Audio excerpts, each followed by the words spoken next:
Hello, and welcome to Pittsburgh City Council's Standing Committees meeting for Wednesday, January 23rd, 2019. My name is Kim Clark Baskin, and I'm your Deputy City Clerk. With us today, we have our sign language interpreter, Amber Baylor. The following is a list of legislation up for preliminary approval by Pittsburgh City Council. Finance and Law Committee, Reverend Burgess is the chair. Bill number 1247. Resolution authorizing the issuance of a warrant in favor of Farrell and Reisinger, LLC, in an amount not to exceed $10,228.60 for professional legal services regarding a police matter. Bill number 1248, resolution authorizing the issuance of a warrant in favor of Schneider, Harrison, Siegel, and Lewis, LLP, in an amount not to exceed $8,223.92 for professional services in connection with the police matter. Bill number 1249, resolution authorizing the issuance of a warrant in favor of Spillman, Thomas, and Battle, PLCC, in an amount not to exceed $17,541.66 for professional legal services regarding a police matter. Bill number 1283, resolution further amending Resolution 797 of 2017, effective December 28, 2017, as amended, entitled Resolution Adopting and Approving the 2018 Capital Budget and the 2018 Community Development Block Grant Program and the 2018 through 2023 Capital Improvement Program by increasing park reconstruction regional asset district parks by $54,290 from $965,000 to $1,019,290. Bill number 1284, resolution amending Resolution number 14 of 2019, realigning a total amount of $4,322,000 between various accounts within the 2018 operating budget. This transfer is necessary for the 2018 close to meet final expenditures for fiscal year 2018. Bill number 1285, resolution to authorize and direct the incurring of non-electoral debt through the issuance of a series of general obligation bonds of the City of Pittsburgh in the maximum aggregate principal amount of $62,435,000. Bill number 1286, resolution authorizing the mayor and the director of finance to enter into an agreement with Clark Hill to serve as bond counsel for the purpose of rendering any and all necessary opinions with respect to the bonds and preparing such additional documents as may be necessary. Total cost shall not exceed $36,125 and shall be paid using proceeds from the debt issuance. Bill number 1287, resolution providing for the issuance of a warrant in the total sum of $6,857.02 in favor of Diane and Ronald Bakke, care of Robert Pearson Associates, as final settlement related to the action filed in the Common Court of Allegheny County. Bill number 1288, Resolution authorizing the issuance of a warrant in the amount of $5,303.34 to Pepper Hamilton, LLP, for professional consulting and legal services in relation to False Claims Act litigation. Bill number 1289, resolution authorizing the issuance of a warrant in favor of Gleason and Associates, P.C., in an amount not to exceed $9,946 for professional services in connection with the lawsuit filed in the Allegheny County Court of Common Pleas. Bill number 1290, resolution authorizing the issuance of a warrant in favor of Kittleson, LLC, in an amount not to exceed $10,082.20 for professional services in connection with the lawsuit filed in the Allegheny County Court of Common Pleas.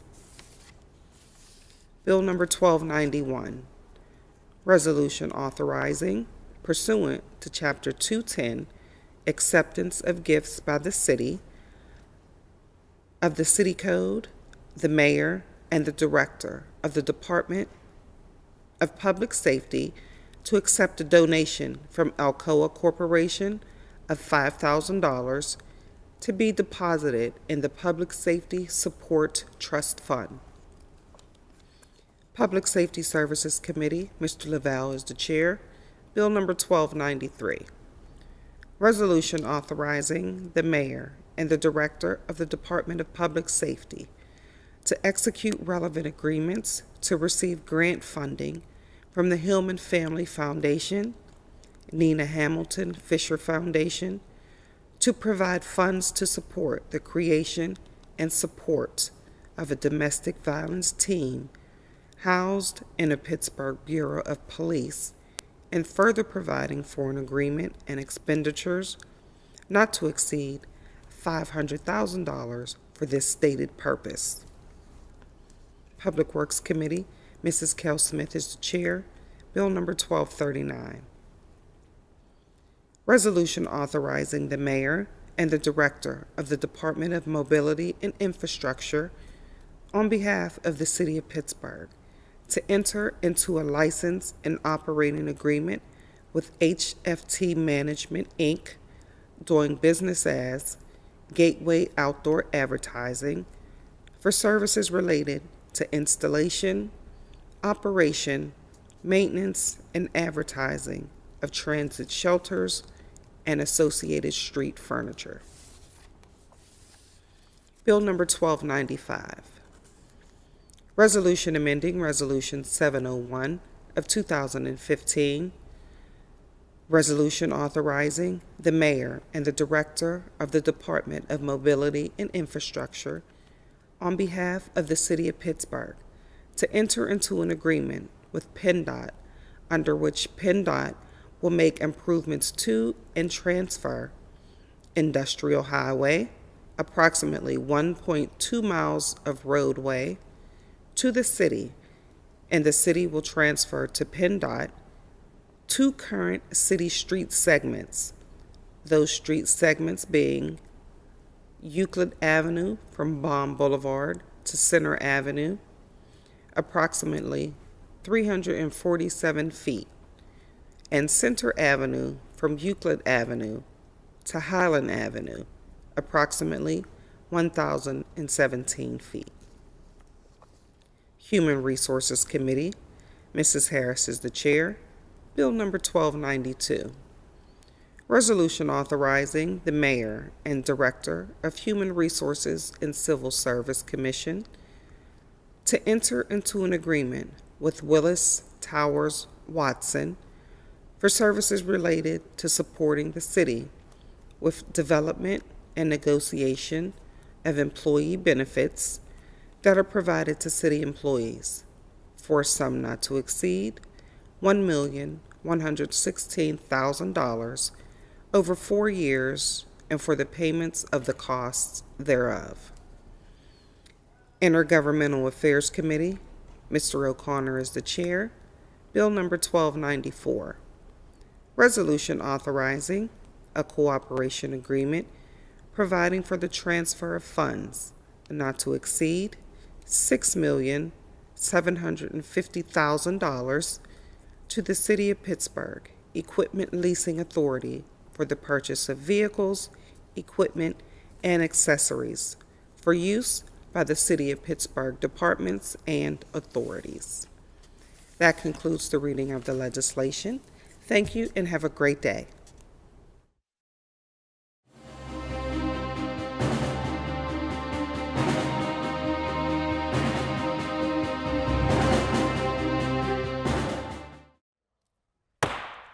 Good morning and welcome to Pittsburgh City Council Standing Committee meeting of Wednesday, January 23rd, 2019. Our first order of business is public comment. We like to remind everyone that the rules of council state that comment is limited to matters of concern, official action, or deliberation which are or may be before council.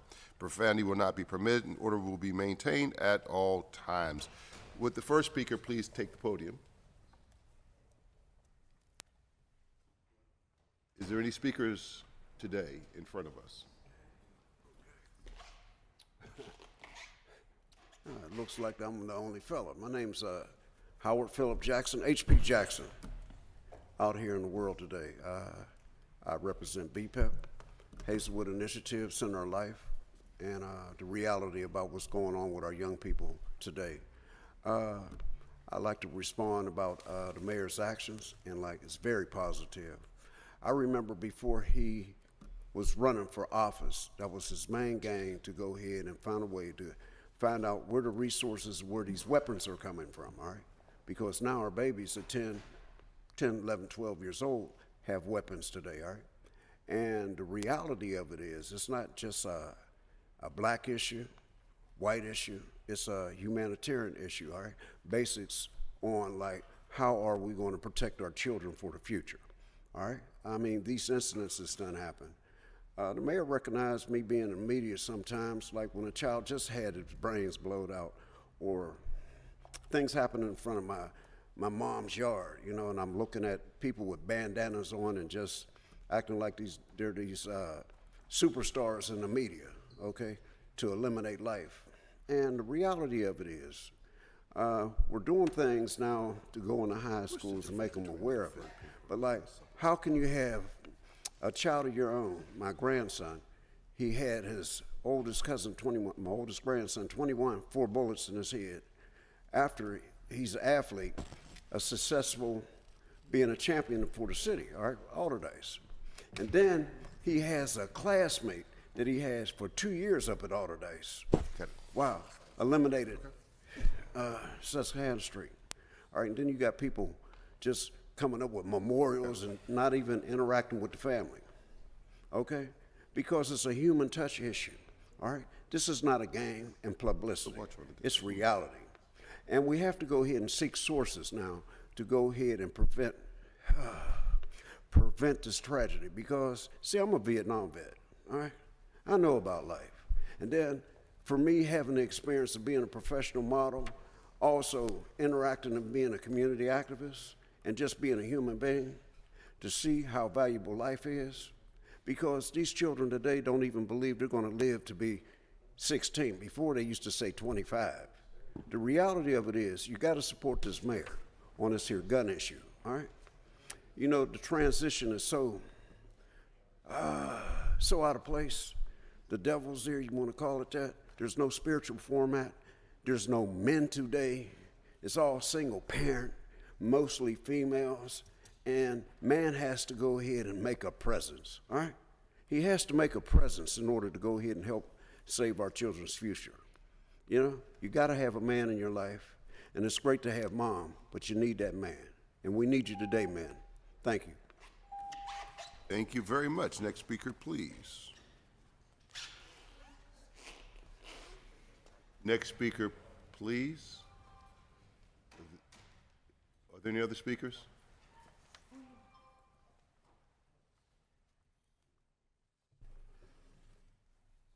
Bismillah. My name is Rafiq Brookins, and I reside in the city of Pittsburgh. A petition by Rafiq Brookins, a petition calling for reparations for indigenous American populations as well as African American descendants and populations.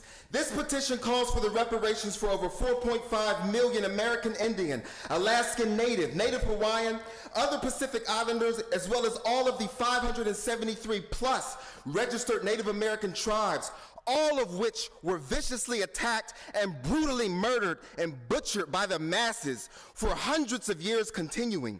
This petition also calls for reparations for over 45 million black African Americans who are the direct descendants of the African people who were brutalized, victimized, and forcibly enslaved for over 400 years.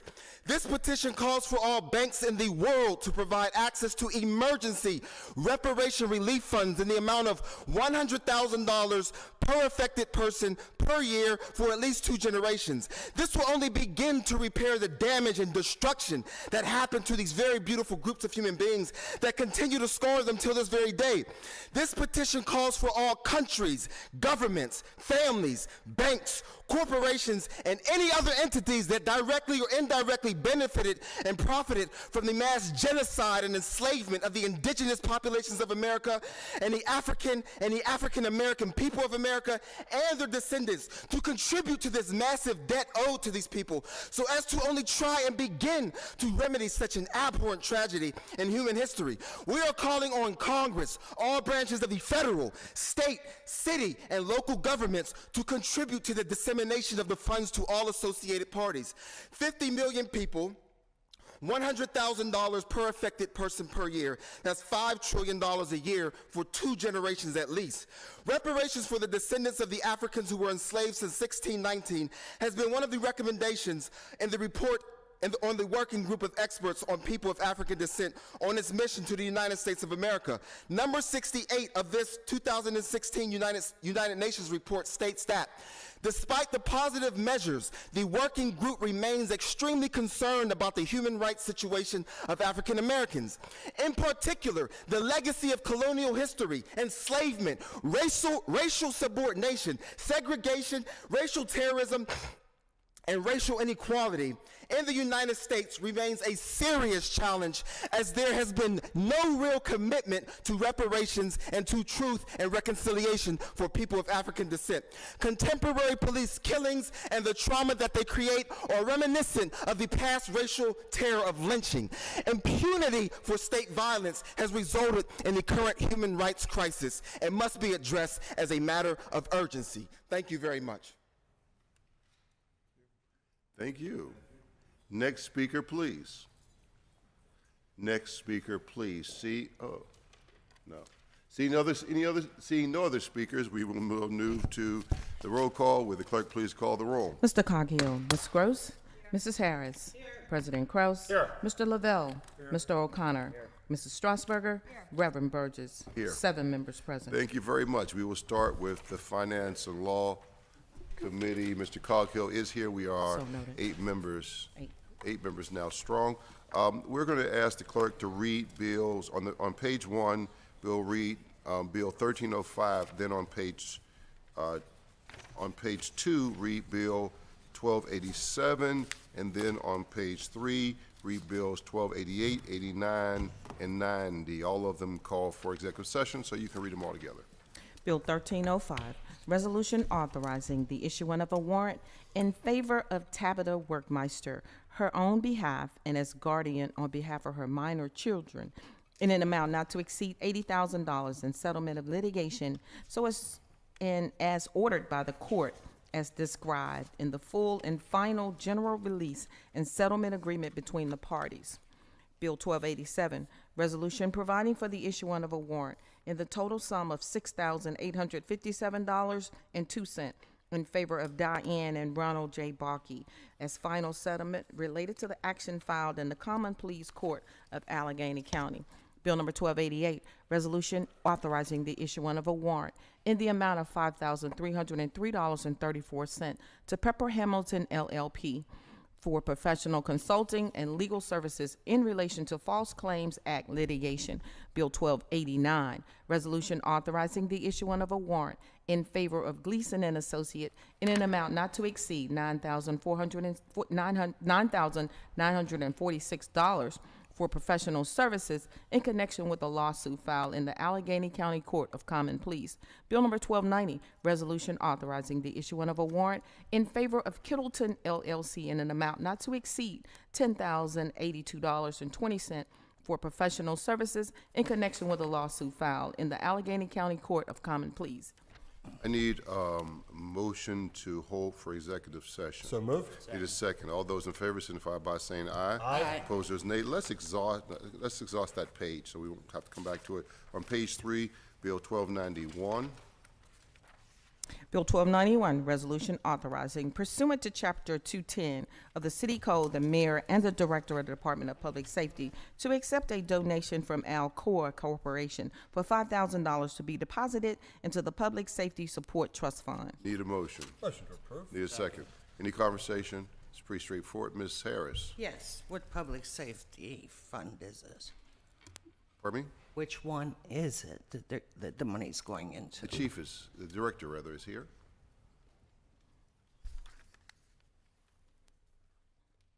Morning, Director. Morning, sir. Identify yourself. Wendell to- Hesrick, Public Safety Director. Ms. Harris, you have the floor.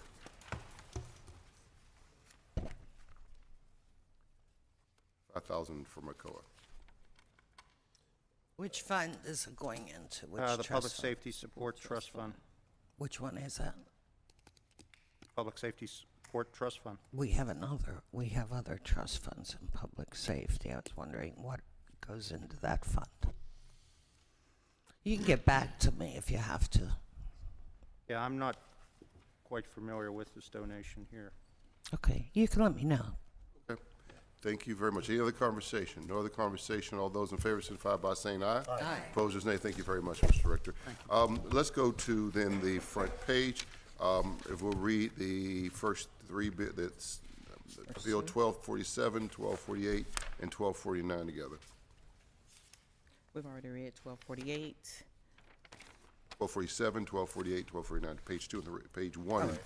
Page 1 Page in 1 is 1247. Bill 1247, resolution authorizing the issuance of a warrant in favor of Frel and Ressinger in an amount not to exceed $10,228.60 for professional legal services regarding a police matter.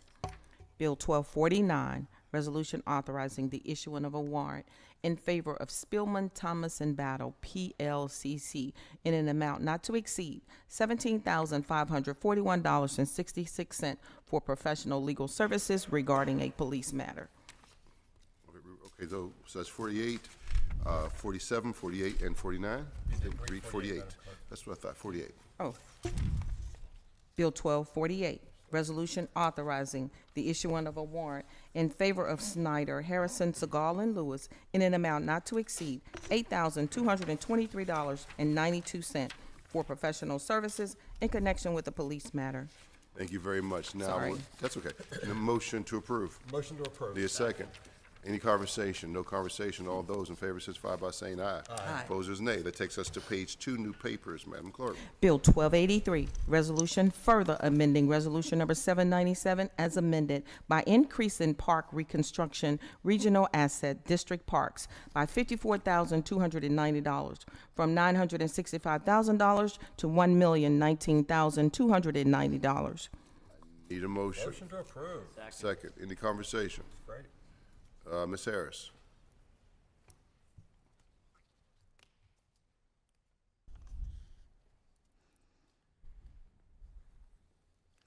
Morning, Mike. Is that going into all of our rad parks? Yes, this is the end of the year. The RAD board checks their receipts and has a balances of money left, and they make distributions to the assets. This will be going and be used for projects that we'll be doing in 2019. Thank you. Any other conversation? No conversation. All those in favor signify by saying aye. Aye. Opposed, there's a nay. Thank you, Mr. Director. Now next, go to the next bill, which is a technical amendment. Bill 1284, resolution amending Resolution Number 14 of 2019, realigning a total of $4,322,000 between various accounts within the 2018 operating budget. This transfer is necessary for the 2018 close to meet final expenditures for fiscal year 2018. Need a motion? Motion to approve. Need a second? Any conversation? No, Ms. Harris?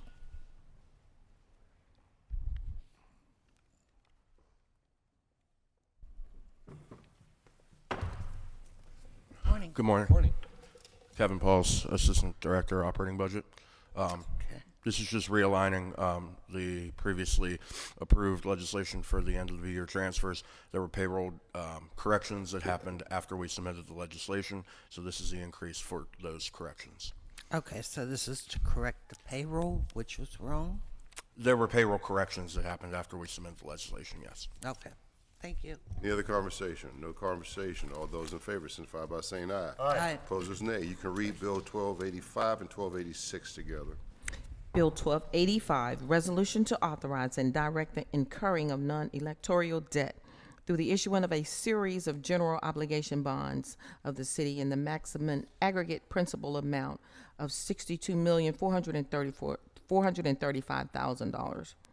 Bill number 1286, resolution authorizing the mayor and the director of finance to enter into an agreement with Clark Hill to serve as bond counsel for the purpose of rendering any and all necessary opinions with respect to the bonds and preparing such additional documents as may be necessary.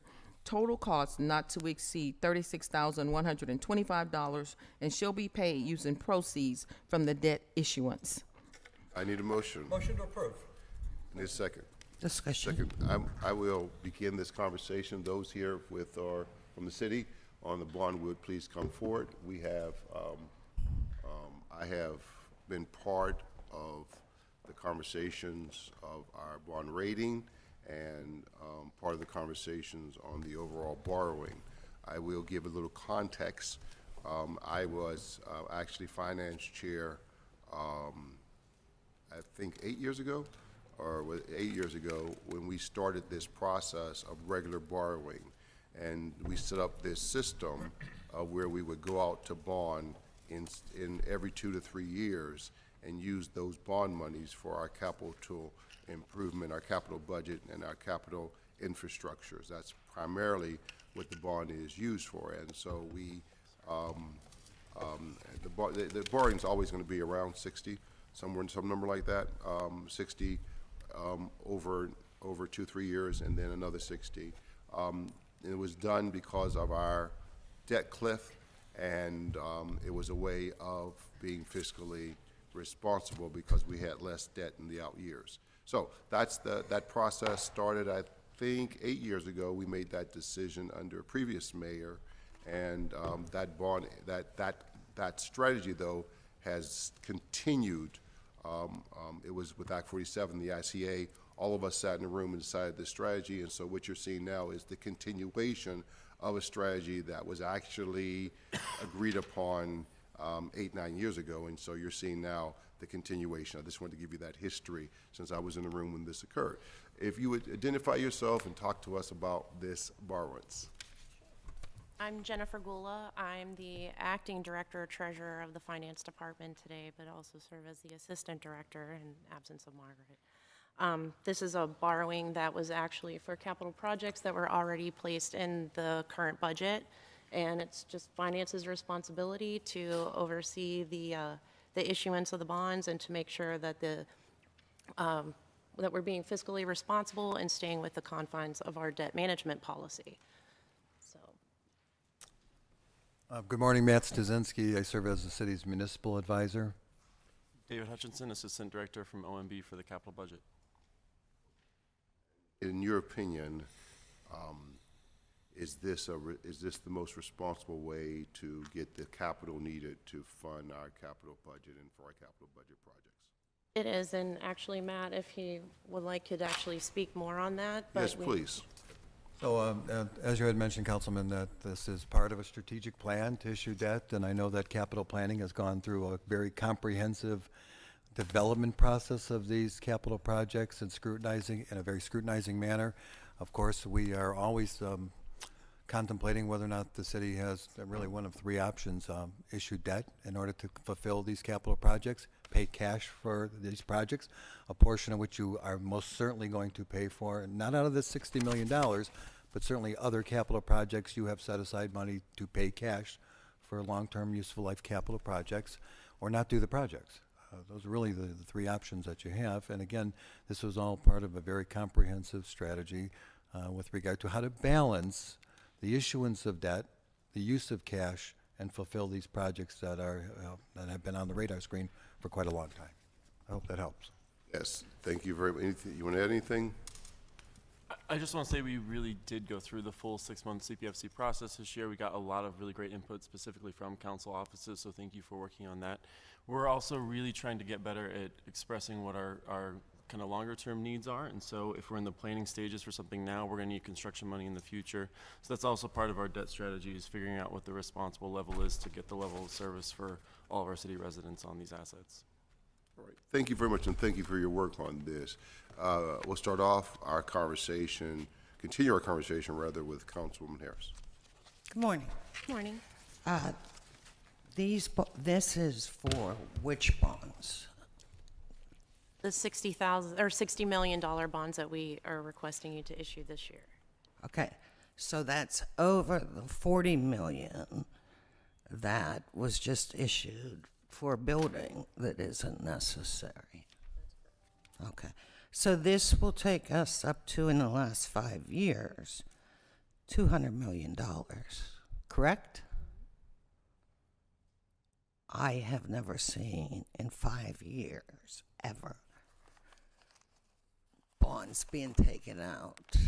I know you're here to make sure it's sufficiently done, and I'm not sure if you were here at the beginning of the 5 years.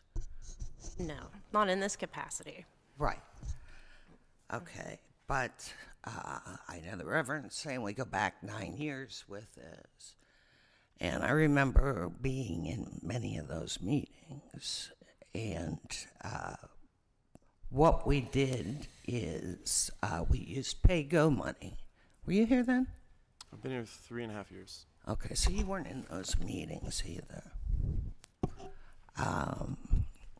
What we did during Act 47 is we used pay-go money.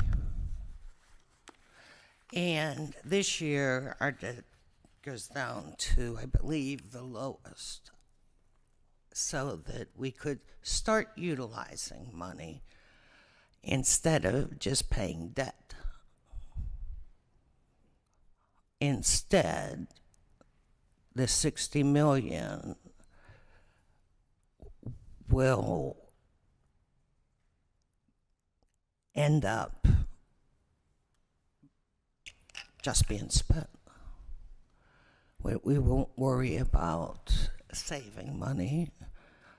We'll just worry about pushing it down the lane for about, how many years are these bonds for?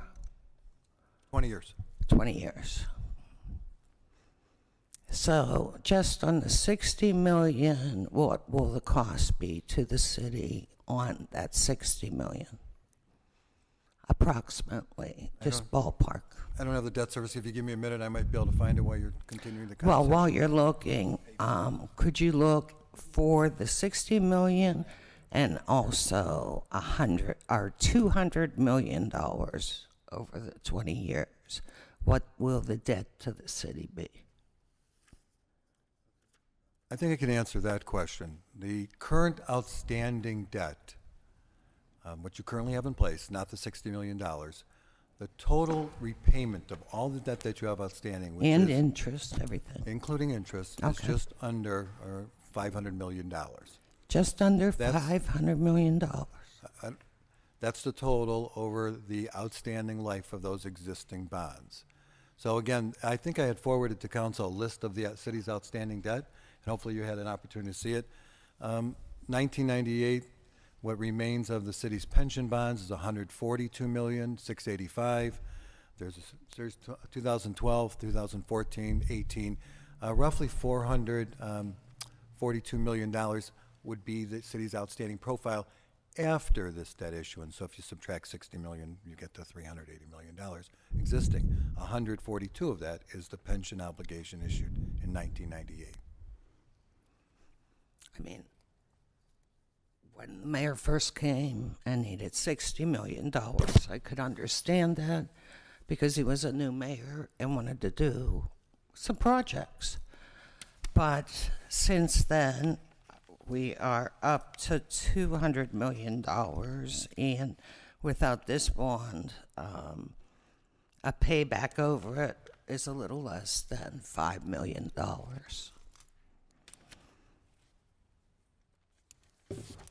I don't think that's sensible spending, and I can't vote on it. Just to put the city in more debt and push it down the line for other council members to end up in Act 47 again.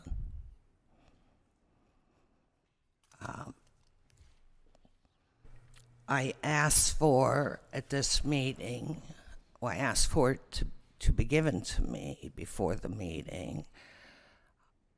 I know what the 40 million's for is buying a building. But there was $100 million taken out. I asked to see the projects that the money was utilized on. Do you recall me asking that question? Yes, I sent those, I believe, on Friday. Yeah, I received it. Yeah. Okay, I'll have to ask my staff. Do you have a copy? I might have a copy for you. Okay. Yeah.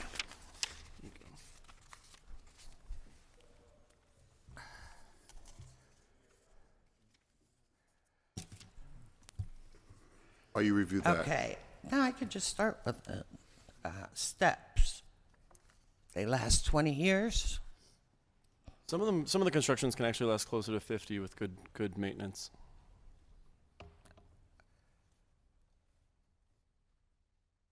Parks. Yeah, I hope our parks last longer than 20 years. Yeah, a lot of the investments we're making are pretty big infrastructure in the parks.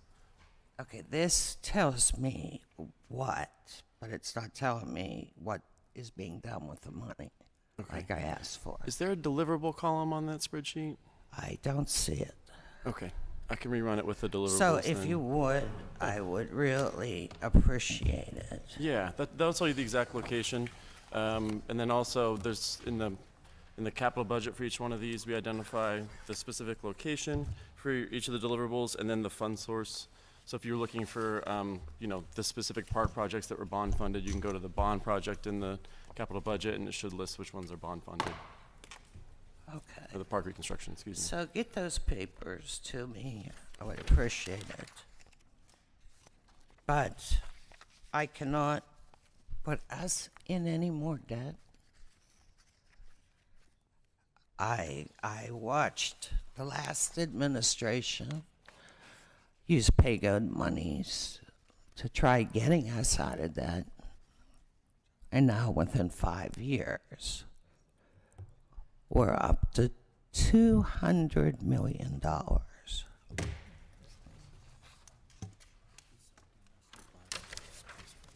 And streets don't last 20 years.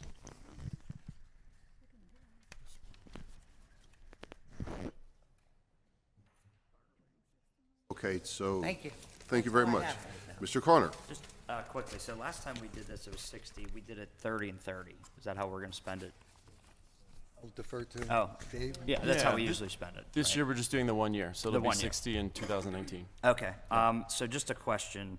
It's technical. I think you guys got us this answer.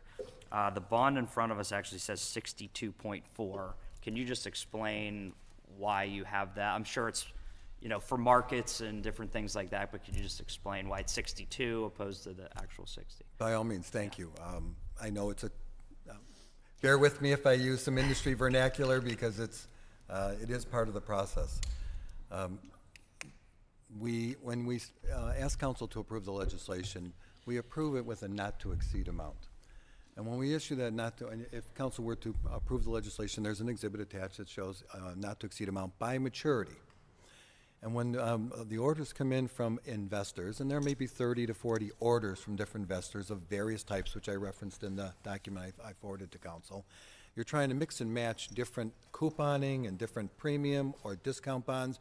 And at the end of the day, the debt policy says that we're to issue debt, if at all possible, over 20 years with level debt service structure. And that means, just like your mortgage, it's an equal payment each year. Principal and interest combined is level debt service, and it's equal basically over the course of 20 years each year.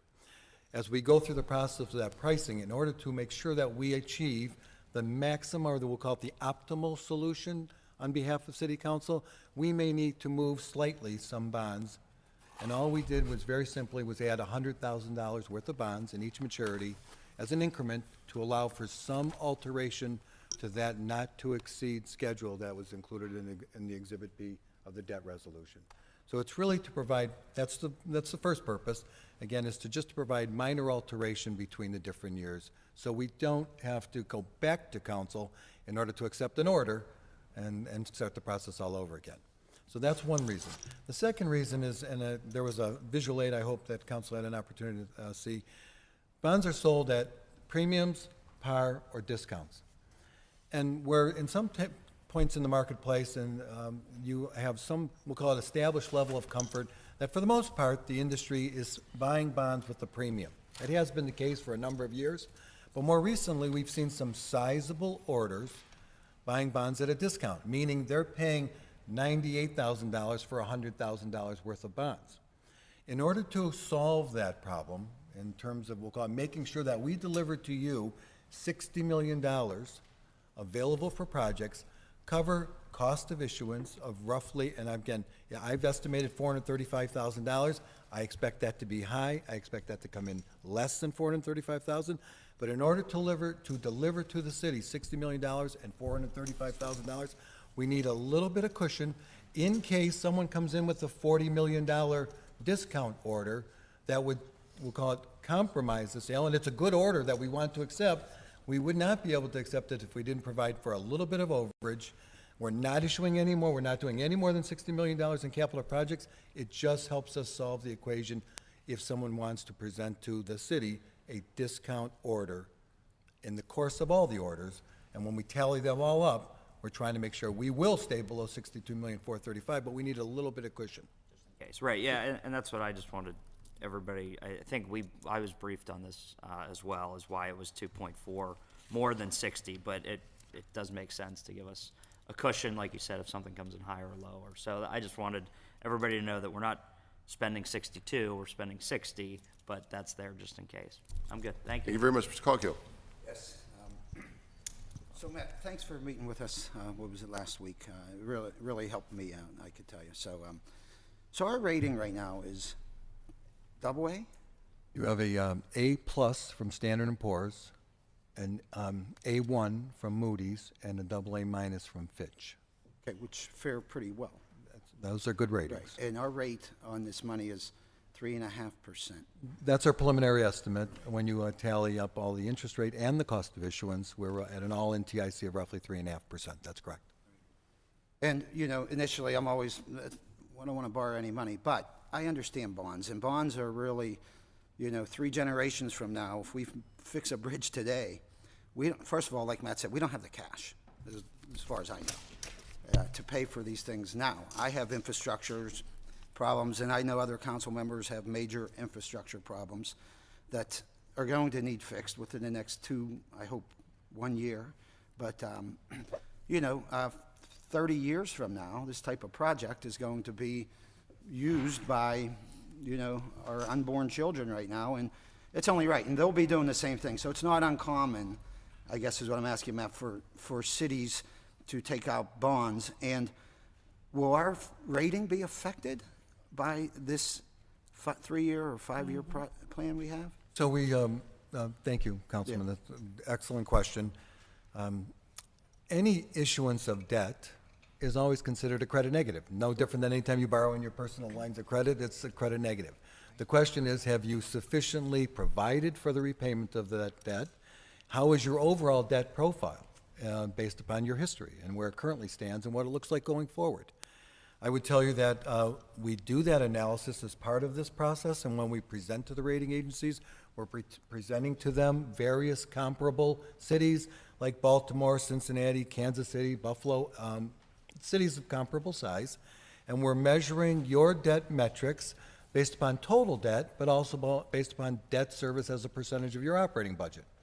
Not uncommon, and the city had been through a period of difficulty with regard to that metric, meaning your debt service as a percentage of overall expenditures was high throughout the course of the Act 47 period.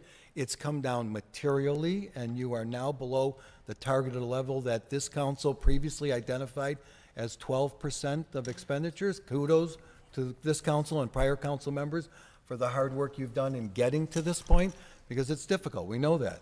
But the great news is that you're beyond the debt cliff. The vision that was, we'll call it, or the strategy that was developed with a vision to get to this point in order to address infrastructure, I would only close by saying you're in the best position to issue this debt as you've been in the last 15 years. And, you know, I checked with my own financial consultant. She was very helpful after I met with you. So yeah, it's not out of the normal. Isn't that nice you have a financial consultant? Yeah, right. It's not out of the normal, I guess, the debt that we're taking on. Previous or future generations are going to benefit from this. And from what I understand, Matt, bonds move in the market. There are people, if you're in the right tax bracket, they're very attractive because they feel that ultimately, and we hope it doesn't come to ever raising taxes, but ultimately the taxpayer is liable for that bond. It's a very secure investment for that reason. It's backed by the general obligation of the city, which is a very robust repayment source. Right, absolutely. So, you know, I'm for it because we have infrastructure needs, and you've explained it well to me, so thanks. Thank you very much. Councilwoman Smith. Thank you. I just want to be real clear. First of all, thank you for the explanation and meeting with us during the council briefing. But I do want to make some things clear for the public because we did meet with people after that briefing. And so they had made specific requests, and I want to make sure that they understand that while we're working on those requests, that we're limited into the funding that we have available to address those requests. So we were told that the bond cannot be used for housing, that we cannot turn it over, bond funding over to the URA for housing. Does anybody know if that's correct? Right. Phil Urbanek, you want to come to the table, please? What? Oh, yeah. I know, but I want the public to know. Good morning, Bill Urbanek, Council Budget. Good morning. Could you Can the bonds be used for housing? no, allocate to the URA for housing, for the housing, affordable housing. Opportunity Fund? Yeah. I don't believe so. Because if you in the- recall, everybody knows that we allocated money and we are short like $2 million because we had changed that. And we have heard from the advocates over and over again that they want that money restored, and I agree with them. We made an agreement to the public. We did news conferences. We made a big to-do about it. We're sitting here today with the women's groups and talking about domestic violence. There's a lot of women in domestic violence situations waiting for housing. And, I'm not going to say one thing and then do something different. So if we say that we're going to allocate that funding for housing, we need to find that funding. But I want to make it clear that these funds cannot be used. Right. But they have a commitment from this council to find those funds one way or the other, a project's coming off of this budget or out of this budget if we do not find those fundings, because we made a promise to the public and we need to honor that. And so I just want to make that very clear. Yesterday, we even did a news conference about the LOOP program, which is something Councilman Gilman, Councilwoman Gross, Councilwoman Harris, and myself did a resolution, I think back in 2016 or 17, requesting. And now yesterday, the state's moving forward on that. So we're doing all sorts of things and all sorts of news conferences talking about the housing. I don't want to just talk about it. I want to deliver what we promised to the public. So I just want to make that very clear. And because we have a commitment from the administration to work towards that, that's why I'm okay with this today. Otherwise, I think council's going to sit down in that budget and go through that budget and make sure we honor that commitment to the public. Thank you very much, Councilwoman Gross. Thank you, gentlemen. I am recalling, and I couldn't find it in my notes, that I think it was maybe in 2014 or 15, we did a extension, but Mr. Urbanek could probably remember this, that we did a kind of amortization, in my layman's terms, of one of our bond issuances. We extended the term. Am I wrong? We did an advanced Yeah. refunding. Yeah, and, that's what you're- and we had, I think, our advisors, our financial advisors at the table, and I was amazed that at that time, the amount that we were spending on payments to Wall Street, basically, for these bonds. Each year out of our capital funds was $80 million, out of our tax revenue was $80 million. What is it today? Don't have the dollar amount in my head of you're speaking the total debt service payment? Yes. As a percentage of your, No, dollars.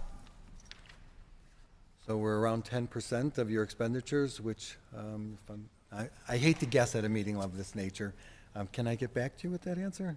Yes. Before this meeting's over, I should be able to get Finance, back to you. do you know how much we're spending in cash dollars on our debt service?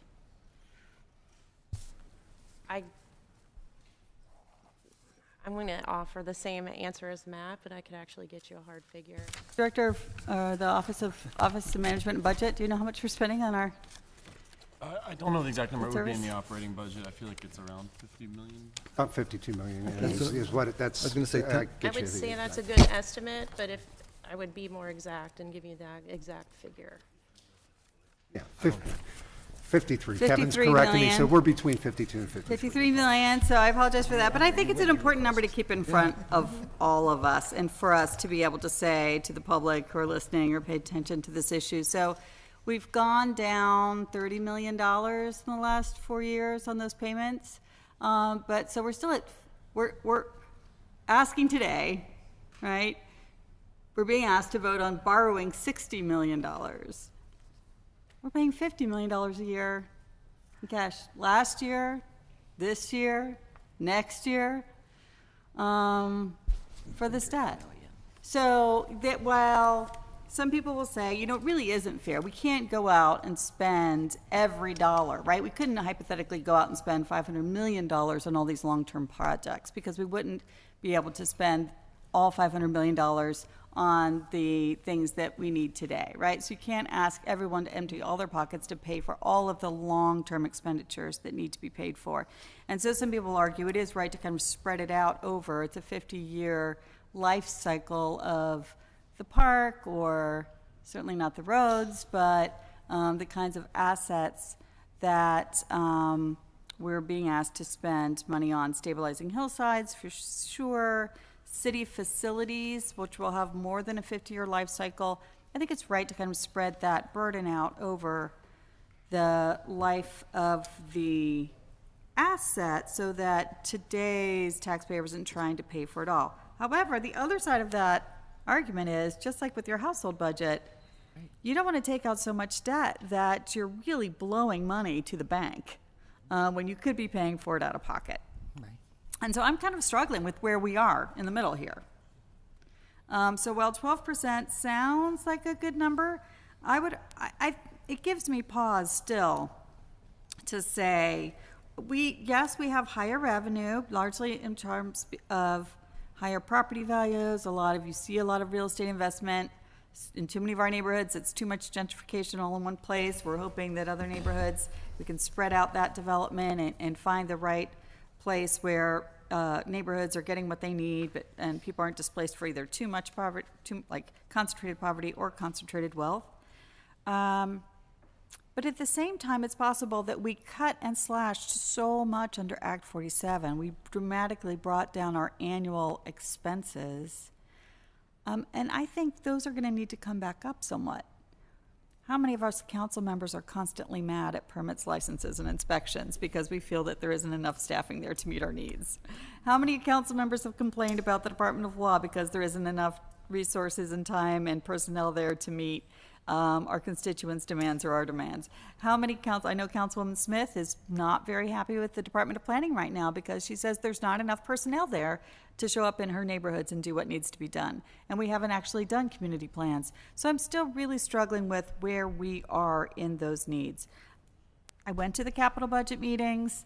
I submitted these requests that my constituents submitted to my office, and I saw the constituents out there in the meetings supporting these requests. But I'm still kind of struggling over how much of them should be paid for by this debt? Especially given that I voted no on the $40 million issuance for the Class A office space, partly for city personnel, but also partly for authority personnel. And then let me tell you one more thing I struggle with. I know, and I've talked many times at the table here during my time on PWSA, that we all know we have a tremendous amount of infrastructure to repair underground. And that we have to find the balance of what's being built above ground and what's, stabilizing what's underground. Especially in terms of, we know we have a combined sewer overflow, we know we're facing EPA regulation, we know all these kinds of things. So, how many other authorities can issue debt that our taxpayers, our constituents, are expected to pay? You can answer that for me. Certainly the county, the PWSA, the schools. Stadium Authority? Parking Authority? Urban and Redevelopment Authority? Yes. How much debt is already outstanding that really is being paid for out of our constituents' pockets? Not just this piece of paper that you put in front of me, right? Where's the ledger that shows all of the authorities' debt burden on city constituents? It's in the CAFR? I don't have that in front of me. I don't have it in front of me either, right? Does everybody know how much that is off the top of their head? No, I don't know. But there is a metric that's called the overlapping debt If anybody burden. wants to pull up the CAFR and text it to me, Yeah. that would be great. Yeah. But I'm not gonna vote yes on this today. I'm really struggling with those issues. I think those are really important questions. And so to just kind of have this come up on Wednesday standing committee meeting and say yes, I'm not there yet. But thank you for your answers. Okay, before we go to second round, I will, seeing that I started this conversation, and because the president was able to defer, and it's in my committee, I will make two general remarks to sort of answer, at least in my perspective, some of the things I've heard on the table. I will say that some of our newer council members may not know that I have been was very active at some point on this whole idea of borrowing and capital budget reform. In fact, Councilwoman Rubiak and I together drafted, wrote, negotiated the Capital Reform Act, which changed the whole way we do borrowing. Some of you were not on council then, but so we put legislation that limited the way we could borrow, how we could borrow. That's number one. Number two, in addition, right after exiting Act 47, I was part of the members of council that supported and introduced legislation to incorporate Act 47 safeguards into the city code. And so some of the things that were suggested by Act 47, and I started this before, when we were in Act 47, I started this process probably my first year on council. I began to legislate Act 47 recommendations. So I did it before when we were in Act 47. I began legislating Act 47 recommendations, so that one day when we got out of Act 47, those recommendations would not just be recommendations, but they would be goals, targets, and codified. And then as we began to exit Act 47, we then voted even more. So I'm going to suggest for those of you, and I'm not trying to persuade council people from doing their due diligence, I am going to say, I will stand and say that as your finance chair and representing this president of council, I have been active in making sure that our borrowing is responsible. That's number one. So I'm going to argue that without this borrowing, we won't have a capital budget. And this process is not under this mayor. This is the continuation of 8, 9, and Mr. Bennett was with me in those conversations, so you can verify that I'm telling the absolute truth, that this process of borrowing for the capital budget is not unique to this year or last year or the year before or for this mayor. He is following a process that we established, I believe, 8, 9 years ago. So that's number one. 2012. Say again? 2012. 2012, and so this is the continuation. The second thing is that we are not funding the capital budget completely with borrowing. We are still using PAYGO. We are still using, our capital budget is actually a mixture of income sources so that we're able to do the projects. Now, the $40 million for the building is an outlier and should really be decided separately. That's not really this conversation. This conversation is about the capital budget, really. So that's number one. Bill, you want to add anything? Because you and I kind of did this together back in. Just really generically on this particular issuance and the reason why we're doing it now. Number one, and I think most importantly, is that we passed a capital budget, council passed a capital budget, and in that capital budget, in order to do all the projects that are listed there, which are various that affect every neighborhood in the city, you need a funding pot. We budgeted in the operating budget as well as into the capital budget that we would do a $60 million borrowing. And that's reflected in our 5-year plan, that we will continue to do those separate borrowings over the years, and it all fits within our plan. But if we want to be able to implement that budget, we need that $60 million. If not, we will need to then either parse it back or find a different funding stream for it. And as you said, Finance Chair Burgess, that many of those dollars are matching dollars. We have, although the federal government's not working it right now, eventually they will, and we'll be able to do some of the highway projects, bridge projects, and other projects that are within there. If we don't get this borrowing from one reason or another, we will not be able to implement that budget. We're not being judgmental on the vote. But. Thank you very much, Mr. Berg. And by the way, thank you for your work always as our council budget office. So that's my remarks about this issuance. Although we can agree or disagree, I'm simply saying this is the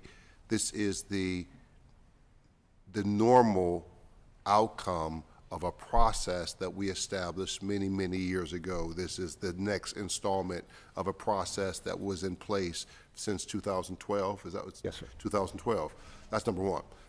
Now, on a separate note, I want to kind of talk about Councilwoman Smith's concerns, which I also, this borrowing is not the place, in my opinion, for housing.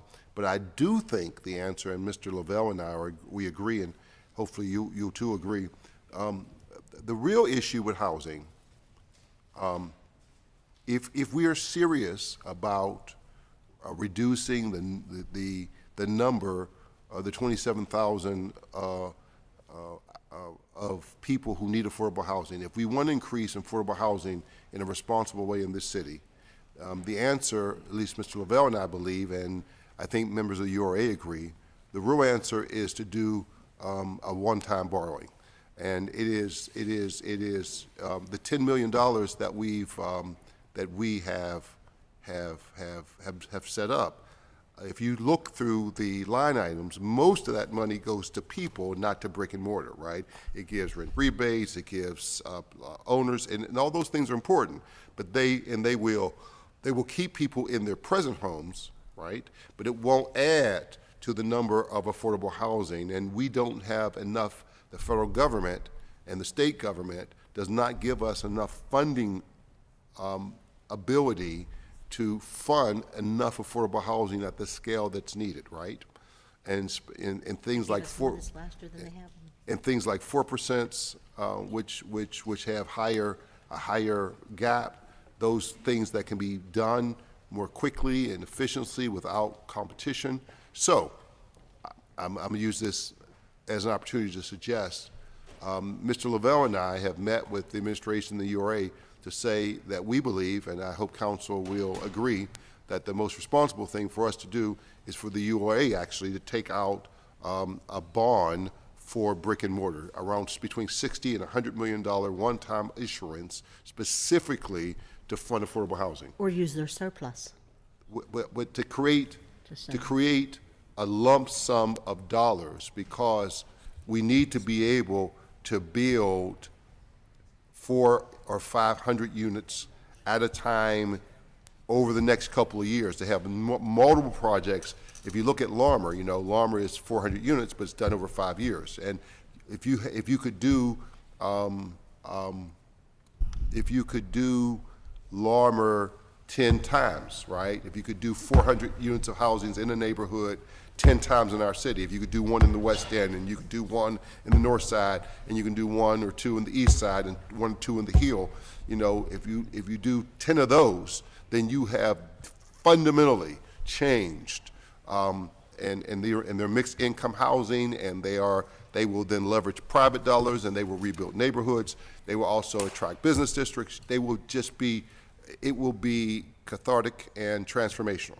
And so that's, I think, the ultimate goal that I am going to be pushing for over the next 18 months or so, is for the URA to take out this bond specifically for brick and mortar projects so that we can actually address the housing needs. So I think, so, and I agree with Councilwoman Smith. I think that we need both this bond for our capital projects, then I think we need a new funding, not necessarily a new funding stream, but a new dollar amount that can be used today on projects, because even though the Affordable Housing Trust Fund is good, it'll only put maybe $1 million or $2 million into projects and it won't make that much difference. But if you can front load about $60 or $100 million, you can actually tackle and take a chunk out the affordable housing issue. So I have would to comment on that. So I will start. So I just wanted to at least lay that on the table and talk about those two things and I'll bring the bond back up over and over again over the next 18 months for affordable housing. But we will go now the second round, starting with Councilwoman Harris, followed by Councilwoman Smith. I think Councilwoman Smith first wanted to say something. No, I just want to respond to that. I just want to say. And then I'll take the Okay, floor. that's fine. You. I just want to say, when we first went down this road, I said that there was not going to be enough funding and this was not going to be okay, and we were going to have to do something more significant, but that never happened. Everybody pushed for this, and now we have it, and I just want to say, if ever I thought that there was something shady going on in the city, it's around housing. I really feel like there's something just deep in the pit of my heart. I just feel like something is not right. And for me, I'm going to watch every dollar, and I don't want to keep hearing that we're putting money in and we're just hiring more staff and then we're not delivering results for the residents. To me, that's the key thing. When I said that we did this similar programs in my district with the neighborhood stabilization program, I said at the time, we're talking $5 million for the entire city of Pittsburgh. We had $1 million for one neighborhood in my district. It did 7 houses, took 3.5 years, and yielded very little results. And so I felt then that this was not the right way, and I still feel that way now. And I'm going to be really cautious before I pursue any additional streams of funding or issuing bonds or anything else. I think what we need to do is make sure that the funding is there and that we're starting to see results before we continue to add more and more money. But I do think that we owe the public what we promised them. So That's I right. will say that. Thank you very much. Ms. Harris. Okay, so let me just go over this one more time. This will take us up to $200 million that we're borrowing, and it will cost, basically, rounded off around $5 million. Bill, what was our number going down to? Because this was supposed to be the lowest year. Yeah, what it was supposed, prior to the You know how August it borrow- was coming down. Yeah, we went from approximately 90 million down to, it was supposed to be around $48 million, and we're at 52. Right. So we're taking out a bond, but yet we've gone down to $52 million. So we're still putting debt on, which will cost over $100 million that you're utilizing the savings that we have just this year, not counting the savings we've had before this. Are you telling me that all of these projects are done? Yeah, those are what's planned for 2000. Say this again, I can't hear you. Sure, that's what's planned for 2019. That's how we intend to spend the $60 million in revenue from the bond. This is for the $6 million. Where are the projects that I asked for in the executive session that are complete from $100 million, not counting the $40 million to buy a building. Yeah, that was sent, I believe, on the same email on Friday. That one, though, was separate. It's such a large file that it's a OneDrive link. So that was sent as an Excel attachment, but the other one is actually a OneDrive link. So if we go back to the Friday email, it should be in there. Okay, so I should have back in my office all the projects, not rounded off, but the exact amount that it has costed for each project that had been done out of $100 million. It's all of the actuals from the last 4 bond issuances. So all the ways we've spent real money, checks have been deposited against projects for the last 4 bond issuances, yeah. And over the last 5 years, our numbers have been going down. So we've had extra millions of dollars as we came down to the lowest year. I can go in and pull those files from when we talked about having this in 2019. And we only have we're having a savings this year of 60 million, well, 50, would you say 52 million? But yet we're borrowing. That's our annual debt service. Now, on this here, and I'm just starting, and when I go back, I'll find more on it. But got rid of the asphalt plant, which we talked about getting back, which would be something that would last us over $20 million of bonds. But no, that's not what we're looking at. We're looking at taking money out to asphalt streets and pay contractors citywide about $18 million. You know how long those streets last out there? Unless you're going to tell me you'll never asphalt those streets in 20 years again.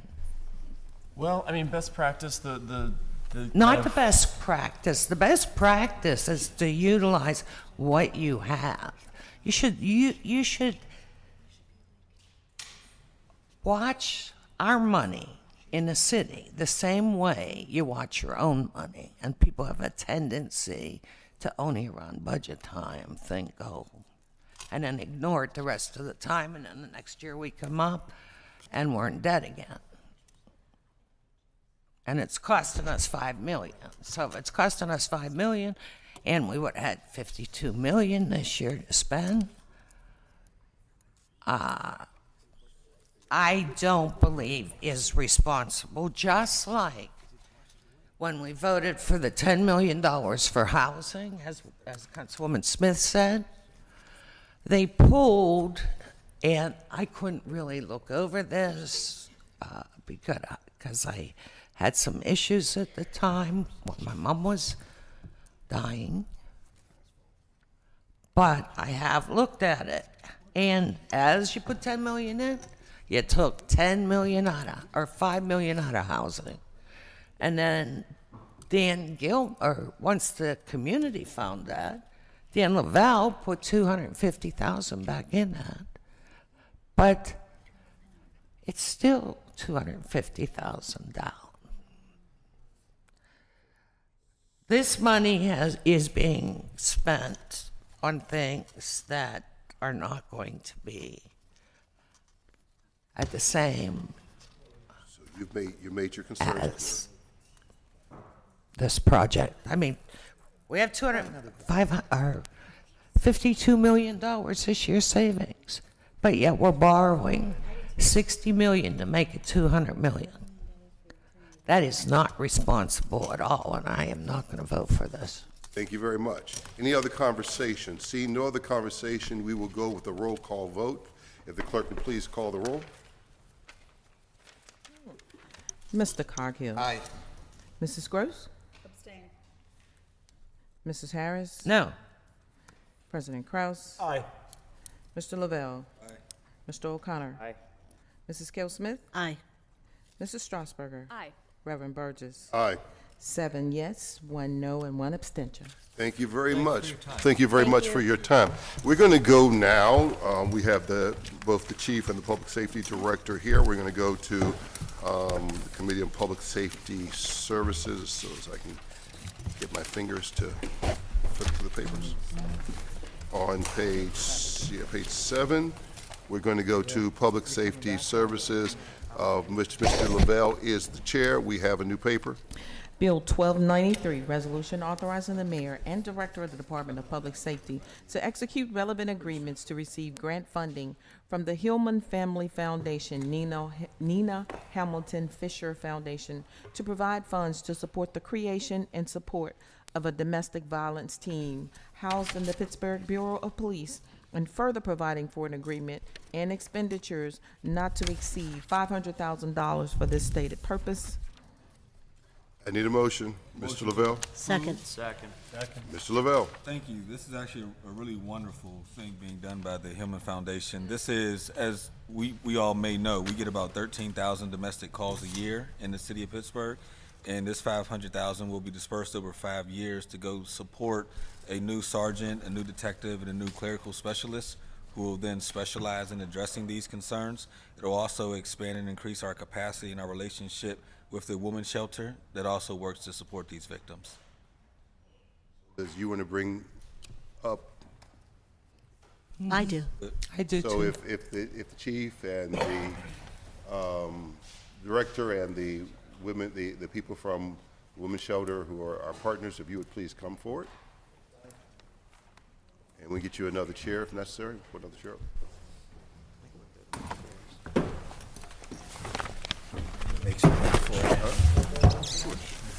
Sure. So I have. Hi. You want me to state that, or do you? So Mr. Bell, I'm good. start off with you, and then we'll go to, as I missed, Councilwoman Smith, then President Kraus, then Mrs. Harris. Why don't you present the program? Yeah, that's what I want. Thank you. Why don't you present the program to us? And identify yourself. in the Identify public. yourself and present the program to us. Wendell Hesrick, Public Safety Director, City of Pittsburgh. Scott Schubert, Pittsburgh Police Chief. Lee Schmidt, Business Administrator, Bureau of Police. Good morning, everyone. I'm Nicole Molinaro, the President and CEO for Women's Center and Shelter of Greater Pittsburgh. Good morning. Morning, Director. First off, a correction needs to be made on this. It is actually the Hillman Family Foundation's Nina Baldwin Fisher Foundation. If we can change Hamilton to Baldwin. I need a motion to amend. Second. The verbal amendment is, Baldwin. Nina Baldwin Fisher Foundation. okay, we've said it verbally. Any conversation? No conversation. All those in favor signify by saying aye. Opposers, nay. Back to Ms. Smith and back to you, giving an overview. Thank you. As Councilman Lavelle mentioned, this is a very gracious donation from the Nina Baldwin Fisher Foundation. As the administration has prioritized domestic violence for quite some time, we have basically one detective that specializes in domestic violence within the city's police bureau. This donation of $500,000 will provide a foundation for us to actually establish a unit within Pittsburgh Bureau of Police, which will allow us to add a sergeant, an additional detective, and a civilian analyst that will work with a database. As mentioned in a press release, we are currently handling close to 13,000 domestic violence calls within the city annually, and some of these are very violent, and those violent ones require a specialty detectives. I mean, this is a special unit that would concentrate on the most violent of these type incidents. And with that being said, we would provide specialized training to these detectives and to the sergeant, and the analyst will allow us to create a comprehensive database to keep track of the incidents and the PFA services. We have seen some very violent homicides in the past, and with this unit, we are hoping number one, to address the crimes, and number two, to prevent any incident from becoming a more tragic event. With that, I will turn it over to the chief. I want to offer my sincere thanks to the foundation for their contribution, and I'll allow the chief to go into a little bit more detail about the foundation's contribution and how it will be used. Yeah, and the director answered a lot of the questions that I would be saying, but one, just to thank the Hillman Foundation and Nina for helping us to do things better. This able to track repeat offenders so they don't fall between the cracks, and the help in coordination with the Women's Center and Shelter to help us go through this and look and see where we're at today and where we need to be to do a better job for those who are victimized by domestic violence. So I think this is something that's great for the city of Pittsburgh. It gives us that opportunity to grow, become more professional. As you know, our officers out in the field are the ones that respond to these calls day in and day out, and whether there's an arrest made or not an arrest made, but we need to make sure nobody falls between the cracks, and we need to make sure we're very proactive on those who are repeat offenders, and we need to make sure that we provide the necessary assistance for the victims to help them. So I'm very, very, very thankful for the foundation, for what they're doing, because this is going to take us to another level for how we help the victims.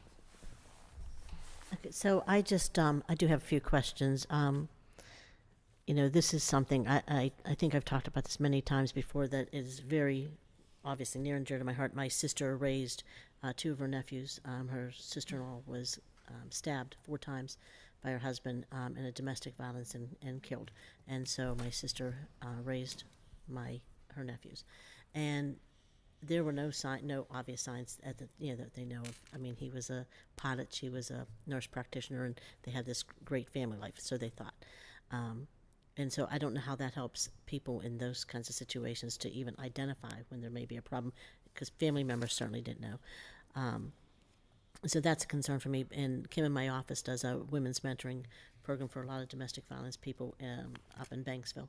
And a lot of them, I hate to say, are city employees. And even though we have a lot of things in place, a lot of them are people that she works with all the time. So it's something I'm involved with, whether it's here or outside in the community and people that I know. So to me, I want to see this funded and I want to see this done right. But is this funding for 1 year only, or how long do we anticipate that the funding will be available? It's a 5-year funding program. So 5 the year. foundation will fund 100% for 2019, 45% for 2020, 35% for 2021, 20% for 2022, and 10% for 2023.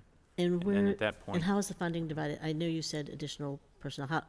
Tell me how the women's shelter, what percentage do they get? The Women's Center is not receiving any of this Not receiving funding. We are any. quite happy that the police will be the recipients, because our ability to partner with them. And they won't contract with you or do anything like that? So, No. okay. We do receive other funding from the Hillman Family Foundations, various ones, and we have for decades. Okay. But this funding And is so- specific to the police. Okay.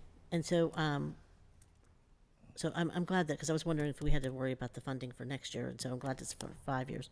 But I do have concerns about, and I want to know how you see this playing out, because we have houses now in our district where a lot of times the callers, because we also put laws in place that people cannot evict people who are calling for domestic violence. Well, that to me is a catch-22, because you're also keeping people in that situation. People are not getting help. And what we've noticed, especially in a house in Sheridan, with repeated calls, the woman is constantly calling for help. They're constantly doing things to whatever they can, the police whatever they can, and neighbors to do whatever they can. But yet this person continues to come back, and it's a disruption to the whole entire community. And so it's not just a domestic violence situation, it's just in one house. It really affects an entire community. And so I want to know how you see that playing out with these laws in place. How do you get somebody like her to get help when she calls all the time? It's pursuing the PF, and she's had PFAs against them. I do want to say that. She's had PFAs against them. I think where this helps us even more, as I said before, that you have the officers who respond to these calls. Many times it's different officers responding to the same place, so you don't have that consistency with knowing everything that's going on. You may be told it's repeat address by 911, but with this, you have this unit that's able to reach out and keep offering assistance and find out what's going on and keep trying to help that person. You don't want to punish. You don't want to stop somebody from calling 911 because they're afraid they're going to get evicted or put on a list for something. So I think this gives But I us think that. that's, again, housing and shelter is a need for domestic Absolutely. violence. So I think that's another part of the problem and a piece of the puzzle I wish we'd work on in terms of affordable housing. And I think one of the things that we have to promote that you're probably aware of, but the success we've had over the years since 2013 with the lap phones. So anytime our officers go to a domestic, they have a phone, they can give it to them. Well, they give them a questionnaire, where does it rate, and then they offer them the phone to call inter-provided assistance. That's been a great thing, and that was in partnership at that time with the same thing with the Women's Center and Shelter. So we have a great relationship with them. I think we're doing a lot of great things. I think there's a lot of things that we're doing that other departments, I think we're ahead of them on that. I think this will take us to that next level to provide support for the victims so people don't fall between the cracks. And I do think most of our women's groups, most of them, do a really great job. I do want to say that. And the civilian analysts will be specially trained in this type of work. A lot of times, the only thing that we're relying on is if we return to the same resident and that individual states that they've made numerous calls, or in fact, they go back to the 911 calls center and find out, but that doesn't give any details. All it's saying is there's been repeated calls to this address. So that the important part of this will be the analyst as well as working hand in hand with the detectives and the sergeant. Okay, and do you think that this is enough personnel, or do you think? We'll see how it goes, see how if it needs to grow more. Yeah. But when you're talking about it as, for the money that's given, this is something that we're committed for future funding, that it's going to become a part of Pittsburgh Police and what we do. So. Okay. And I want to make sure that you have that funding available, because it is something that's really, we appreciate really that. So serious. Thank so you. If there's something I can do to help, I'd love to do. So Thank you. Thank you. Thank you all for your work. Mr. Cross. Thank you. Good morning, everybody. Thank you. Lee, welcome. Thank you for being here. I don't know that I have questions per se, really more comments than anything else. I'm sure the council will certainly support the acceptance of this fund and gratefully share our gratitude for doing so. I've had the pleasure of working with Standing Firm for probably much of the time that I've spent here on the council. What I've learned over the years is that words are very important, and how we use words and how we define situations are as equally important.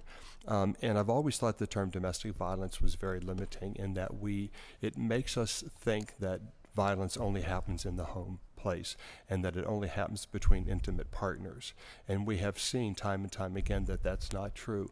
Intimate partner violence and domestic violence often surfaces in workplace. We have dedicated ourselves over the years to understanding workplace violence that might begin in the home but rears its ugly head in a workplace, how to do that. And domestic violence also seems to just intimate that it is only between sexually intimate partners, and that's not true. It can happen in any kind of different family dynamics within the home and outside the home. So I don't want us to leave with just thinking that domestic violence is this neat little package that we can put this term on and somehow we understand the complexity of it, because it's terribly fluid and probably one of the most pervasive and damaging situations in our culture. So I'd like to offer up anything that you might like to add to that, Can I Lee? just ask real quickly, please, could you also give information, since we're on talking now and we're televised, if people feel like they need help a number and some resources that they can contact you. Thank you so much for asking that. I'd be happy to do that and to answer Mr. Krause's question.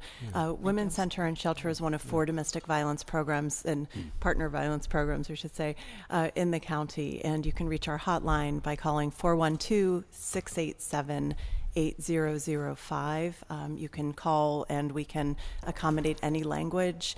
And we are, of course, 24/7, confidential, and free. Women's Center and Shelter serves about 7,500 victims or survivors of intimate partner violence every year.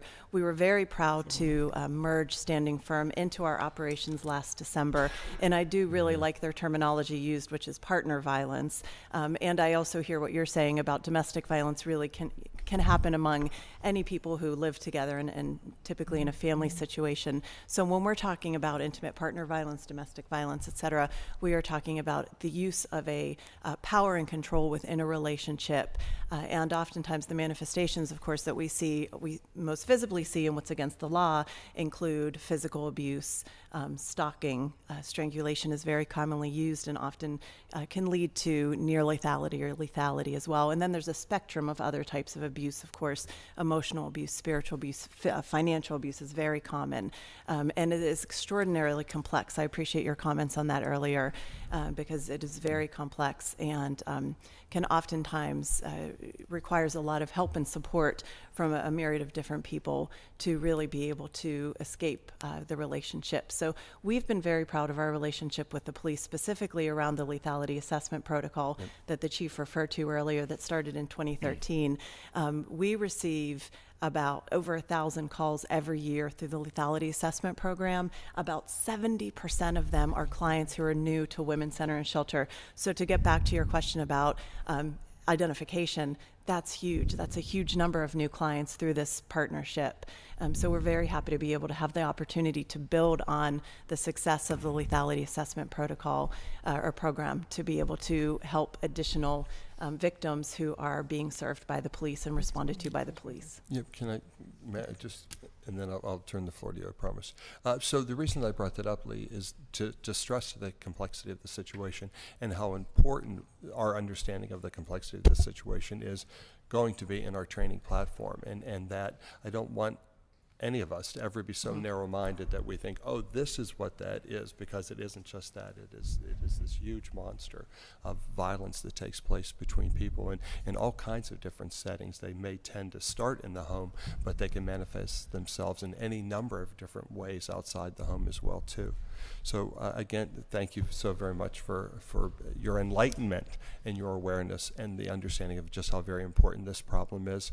And again, to the Hillman Foundation for being so gracious as to assist in funding. Please defer And to me. And the councilwoman has one more comment she needs to I make. just want to point out that the lethality assessment and that legislation, everything that came about, was really driven by Reverend Burgess and his work on that. And I really want to thank him for that because he allowed me to be a part of it too. And I just really want to thank you for your work. I think a lot of times people don't recognize the things that you've done that have really helped a lot of victims in a lot of ways and people that are struggling. And this was one that was really affected women and other folks in domestic violence. And I just really want to thank you for your work on that. Yeah. Madam Clerk, I want to acknowledge that. I'm gonna and I want to say judges matter because I think a lot of this, you hear our police are doing a lot of work, you hear the women's groups are doing a lot of work. It's time we have judges that support the efforts of these people. I'm going to register an aye vote on this bill, Madam Clerk. And And remaining women. bills, I may need to step away at 12. I'm not sure. So noted. Thank you. So,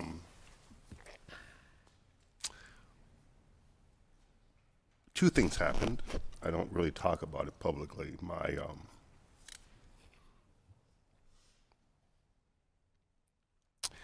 aunt was murdered in domestic violence.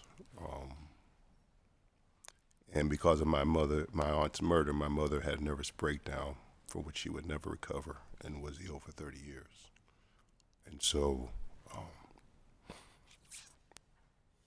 it's always been something that I've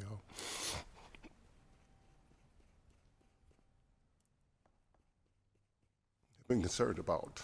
And then when Cassandra Wade was killed and by Anthony Brown, and the police came to her apartment, knocked on the door, never saw her. and he said everything was okay. And then they left, and he killed her and himself. I just couldn't take it. I believe really that our work should speak for us, you know? I don't really, and I appreciate the kind words, and I'm grateful for council to be able to lead this, but really it takes all of us working together, you know? It's not any one person, it's all of us. And sometimes I think we forget that we think that we alone make a difference, but we really don't, right? It takes all of us. It's all of us. And we, as a council, And Councilman Kraus taught me that. I just want to say that part. and the council, we speak as five at least, often more than that. And so this is of all the things I've done on council, this is the thing, although I never talk about it, almost never talk about it, it is the thing I am proudest of. It is the single thing I am proudest of in terms of my time on council, that I can say that my time here has not been in vain. And I did it for my mother and so I don't say that usually, but I just felt led to tell the backstory of why I feel so strongly. I don't talk about it muchly because I think women should lead this issue, right? I think this is an issue that women should lead, although it's not limited to women, it is disproportionately affected by women. And so I'm with you, right? I'm always with you. So even though you don't hear me champion it, it is not because I don't care. It's because I do care, and I run the work to get done. And I think it's better that you lead it, and I beside you. And so if we can ever help as council, if I can help, and I'm sorry for being emotional. I'm here to help, and I think this is a great thing. I'm excited. You almost made me cry, and I'm a tough one. I'm excited. I'm excited. Thank you for sharing that. Thank you. And for your leadership. Others on this bill. Ms. Coghill. Nicole, thank I'm you sorry, for the work I'm you sorry. do. It's fantastic work that you do there. And Reverend Burgess is a tough guy, but it's good to see a vulnerable side like that, and just to remind everybody how we're all affected by it. And as Chief Schubert knows, my brother's a neighboring police chief, and he was one of his men, two of his men were called out to a scene, and it was domestic violence related. And not only was an officer lost that day, one was wounded, probably permanently, and on top of that, the woman who was being abused was killed as well. So, and all three of those subjects right there, as far as getting this money from Hillman, I'm sorry, it was Baldwin? Nina Baldwin. I'm thankful also that we have foundations in this city who have deep pockets and who can give to these causes, and to know that we're going to have a specified unit on this, and not only will it save maybe a woman, or for that matter a man's life someday, or a child, but the police officers, I think to a T, will tell you, the most uncertain call, you just don't know what to expect as a domestic, and you just never know what state that person's in there and what they're capable of doing, as my brother Alex found out some time ago. So I enthusiastically support it. The only other question I had was, is there models? Are there other cities that have done such programs? I'm happy to. You want to take it? As a matter of fact, this initiative partnership visited Boston to learn more about what they do. They actually have, Boston, of course, a city about twice our size, has 20 domestic violence specialists in their unit and 10 cars assigned. And so we are able, and then there are there are definitely other larger cities who have similar programs, and we're very excited as part of the training and the ongoing learning to be able to learn from these other cities and the best practices that they have set, and then, of course, establish our own best practices as well. I wonder if their numbers have dropped in however many years they've been going for. But I think it just helps all aspects. Of course, the person being abused, the police officer that has to respond. It's good all the way through, and to have those funds for 5 years, and if it's proven to work after 5 years, we'll find funding to keep it going, certainly. So. Very much, Ms. Harris. It's a priority, will be the Yes. And I understand, as a child, what domestic violence is in the home. I've stated that before, but it's hard on the children and the mother. And back in those days, they had no one. They had no one to turn to. They had nothing. Even back then, the officers weren't trained in domestic violence. Matter of fact, my father, he was friends with every cop on the north side. Right. Yeah. So I am happy the more we do with the domestic violence, the better it is. Especially for the children and the woman that does not call the police until almost they're dead. You were that child. Oh yeah, I was I a just want child. to say that for the public. Yeah, my brother was covered with blood, and he was in a crib, and it was ugly, very ugly. The last one, I helped him carry his clothes out of the house. That was it with me. Didn't talk to him for years. And I know women take it over and over and over again until sometimes the officers just get to the houses and the woman is dead. But what are we all going to do with this 500,000? Are we putting any officers, more officers in? Yeah, I think the director said it in the beginning, but we'll be adding a sergeant to the position. Okay, I didn't hear the another sergeant. detective.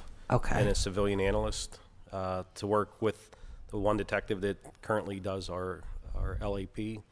And through that, there's going to be training that goes on with our officers who are responding. We want to make sure we have the best practices. So there's a lot going into that, but the personnel-wise, that's the ones that will be added right away. Well,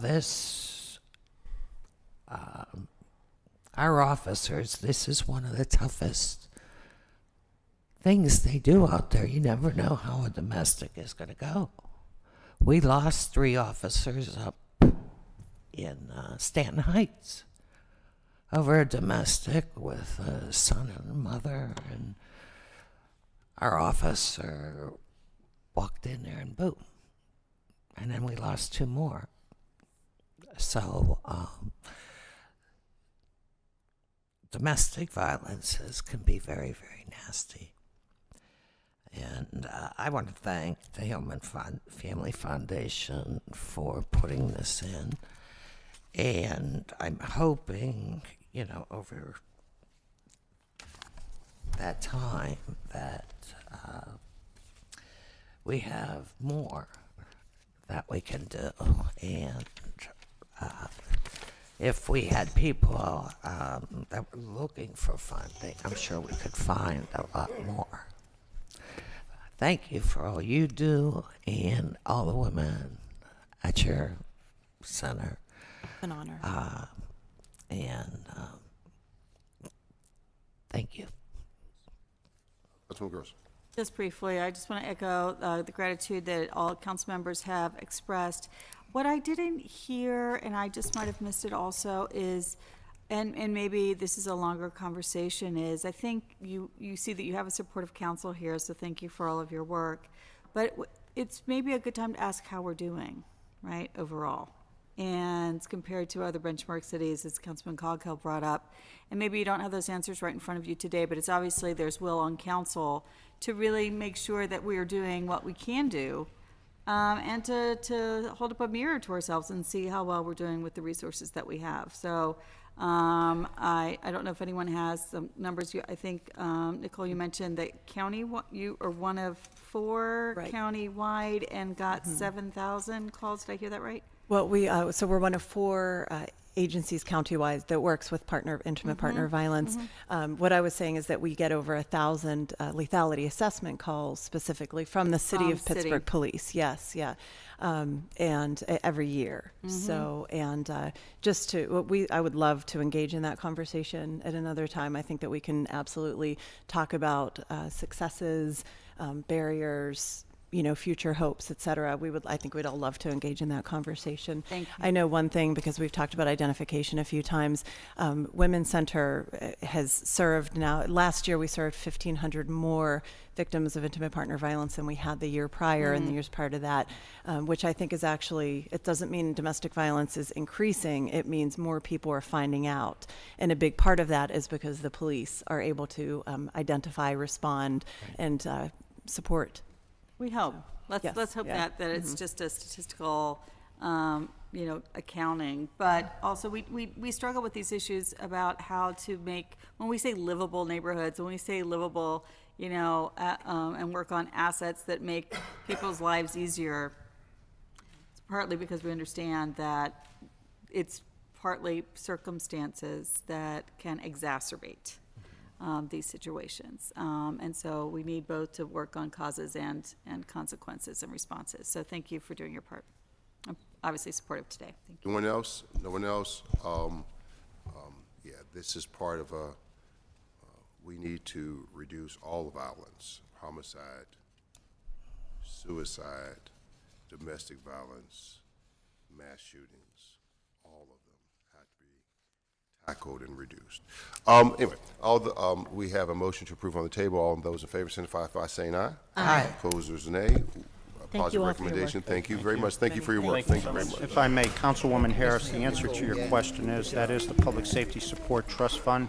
That was created with council's approval as a result of the Tree of Life, so that the corporations and persons could Yeah, you're donate good. for equipment, training, and supplies to help us out if there's another event similar to that.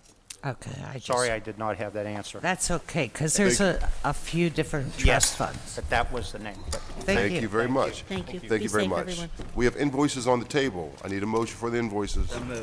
Need a second. Second. Questions on invoices? No questions on invoices. All those in favor signify by saying aye. Aye. Opposers, nay. All right, there are no interdepartmental transfer. There is a P card. The P cards are on the table. Need a motion. So moved. Need a second? Second. Any conversations on the P cards? No conversations on the P cards. All in favor signify by saying aye. Aye. Opposers, nay. It takes us, I believe, to page 7, Public Works Committee. Miss Teresa Kell Smith is the chair. We have a deferred paper. Bill 1239, resolution authorizing the mayor and the director of the Department of Mobility and Infrastructure on behalf of the city to enter into a license and operation agreement with HFT Management, Inc., doing business as Gateway Outdoor Advertising for services related to installation, operation, maintenance, and advertising of transit shelters and associated street furniture. Need a motion. Motion to approve with discussion? Need a second. Second. Ms. Smith. Alex, you want to come to the table? I apologize. Good morning. Well, almost afternoon, but still good morning for 5 minutes. Good afternoon, morning. Damn it. Yeah. Alex Pezhikanex, the Assistant Director of the Department of Mobility and Infrastructure. Okay, and then we have met and we have talked about this a lot, and I think council members still have some questions, so I'm going to defer to them. Certainly. Reverend. Ms. Harris. Yes, I seen you this morning, and we discussed this a little bit. Gateway did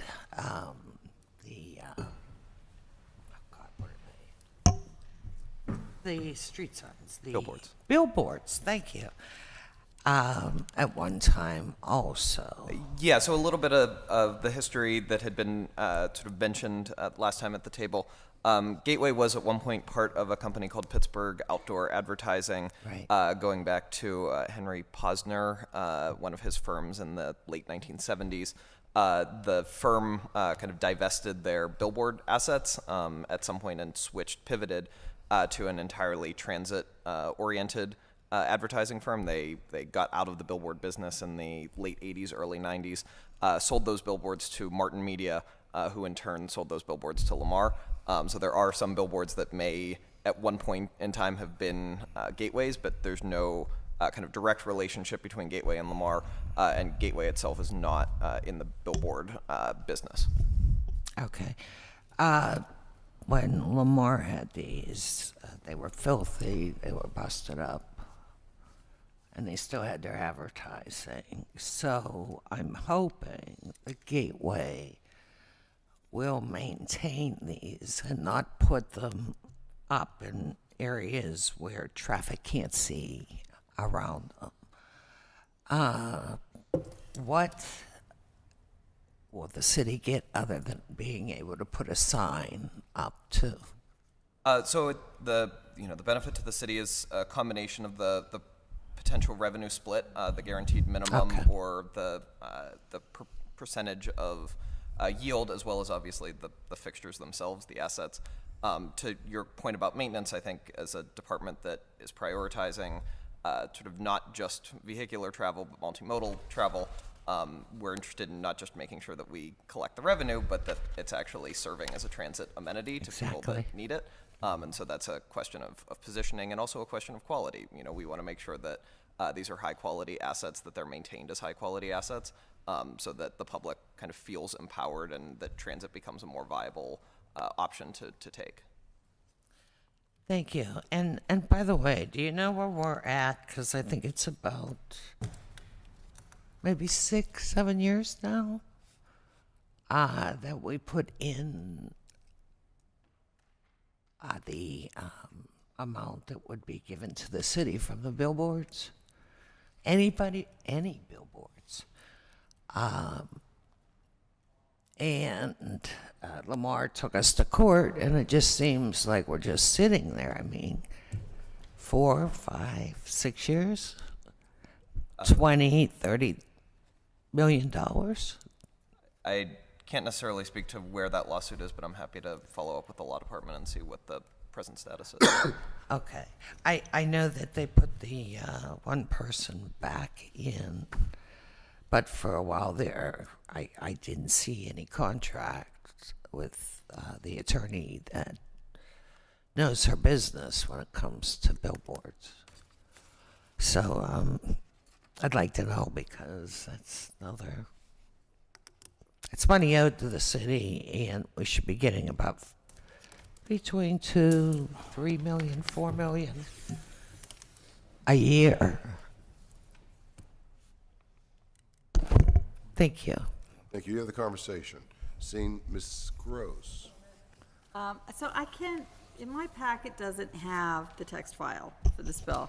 And I think last time I asked, especially because it's an operate, maintain contract, which and I mentioned this last time we discussed it, that we had so much discussion around recently with the post agenda that Councilwoman Strasburger hosted on privatization, that in a way this is a form of privatizing these city assets, albeit that only 60% of them are serving transit stops, and that there are, obviously there's dramatic room for improvement. And so I think one of the things that's giving us pause when we are seeing the kind of legislation that we have in front of us today is basically a pre-authorization. And that, a pre-authorization, and I've said this before in other contexts, so forgive me, when it's like, pre-authorizing the purchase of some shovels, fine. When it's pre-authorizing, a contract with a face painter for an arts festival, that's probably fine as well. But these are actual city assets that we are looking at privatizing. And so I think we should have a better, actually the full contract in front of us. And then I think the last time you were at the table, that those negotiations were well underway, and they were about 85% there. And so I don't see the reason for voting before we know all of the terms of the contract. Councilwoman, to your point about the asset, the assets have never actually traditionally been city-owned assets. They have we're in the process of receiving them for the first time as an expiration to the original license agreement. So these are new to us assets. But they aren't There's currently? a concession that is sort of the original concession was sort of related to that license to operate those shelters, with an understanding that at the expiration of the contract, which is effectively now, those assets would be turned over to the city. So if we do nothing today, those assets are ours. Correct. So they are still ours, even though they maybe weren't 10 years ago. Today they are. Fair? Is That's that that's accurate. All right, that's accurate. All right, so these are city assets that we're looking to franchise, right? And I know that in different contexts, now, again, I understand these are the bus shelters that most of us have a lot of grievances about. I totally understand that there's a dramatic room for improvement. I have personally called as a citizen, and even since being on council, and complained about bus shelter conditions, broken windows, dangerous, lack of, really blight on neighborhood corners. So there's a dramatic room for improvement. However, on principle, there's a contract that I can't see, and you're asking me to vote on it, and I don't like that. So maybe I'll just leave it at there. I think my colleagues have some things to say. The conversation, Ms. Harris. Yes. Are we talking about giving these? Is that going to be in a contract where they're going to be owned by Gateway? They remain city assets that are sort of operated by the provider. Fundamentally, they will remain as city assets. The title sort of retains, if that's what you're asking. Yes, I want to make sure that these are not, and it doesn't say anywhere in there that they will be owned and operated, so that we're privatizing them. I thought this was to be maintaining them, and it is. Okay, I have somebody that's shaking their head no. Yeah, Can so- you get the contract and let us see that? I mean, I'm happy to work with members on sort of where the contract sits. Can I I just don't want to say, go back over the entire post agenda because we were all there, Yeah. but there is a spectrum of privatization rights. So even if, for example, we own the underlying water pipes and water plants, we still had issue and had to fire and sue Veolia because they had the exact same kind of contract, right? And you hauled them in, we all hauled them in and quizzed them over post agendas, and it was a difficult situation. so I'd just like to say, I hear what you're saying, and I think I've been along with my colleagues, I think we've been really concerned about some of the privatization and public-private dollars coming into the city and control of our public, just really what the public should have control of. So we have a lot of concerns with that. But I will say for this is something that we need to have done. The shelters are in bad shape. I would say let's pass this week, get them, my colleagues, the contract, get them the information that they're requesting, and if they don't receive it by Tuesday, we'll recommit the bill. I appreciate that, and just so you know, Councilwoman, I was trying to reach you this morning, and I apologize. We Yeah. talked yesterday, and I Yeah. left this one off Yeah, my I know, I talking just saw all points. the I text apologize. messages. Yes, So I apologize. I appreciate the support, and I'll abstain today. Thank you very much. Any other conversation? No other conversation? I'm gonna abstain on this today. Yeah. And then We'll look follow up, at it. Certainly. All right, You should so too. that, I guess I need a roll call vote, since I hear a couple extensions that I won't be able to do for votes for you. Roll call vote, please. All right. Mr. Cargill. Aye. Mrs. Gross. Abstain. Mrs. Harris. Abstain. President Kraus registered yes. Mr. Lavelle. Mr. O'Connor. Mrs. Kell Smith. Aye. Mrs. Strasburger. Aye. Reverend Burgess. Aye.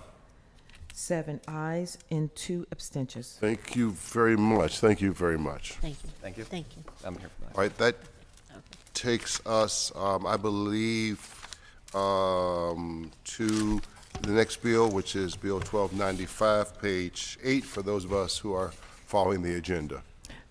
Bill 1295, resolution amending resolution number 701 to now read as follows. Resolution authorizing the mayor and the Director of Mobility and Infrastructure on behalf of the city to enter into an agreement with PennDOT under which PennDOT will make improvements to and transfer Industrial Highway approximately 1.2 miles of roadway. Motion to approve. Need a second? Second. Any conversation? Could you talk a little bit about this? And I do know some of this, so I just want to make. Certainly. I'm going to distribute some maps. I apologize that they're not in color. This is an amendment to. Oh, you have maps in color. I made my own. This is an amendment to the turnback agreement with PennDOT, essentially a redistribution of what roads are local roads versus state routes within the city. In this context, we are talking about Industrial Highway in the West End, a portion of about 1.2 miles. In Ferrywood. In Ferrywood. And in exchange, the numbering system, the state is taking responsibility for a portion of Euclid Avenue and Center Avenue.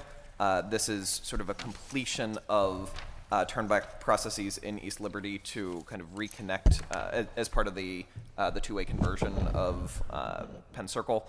And the kind of reconnection of the street grid in East Liberty.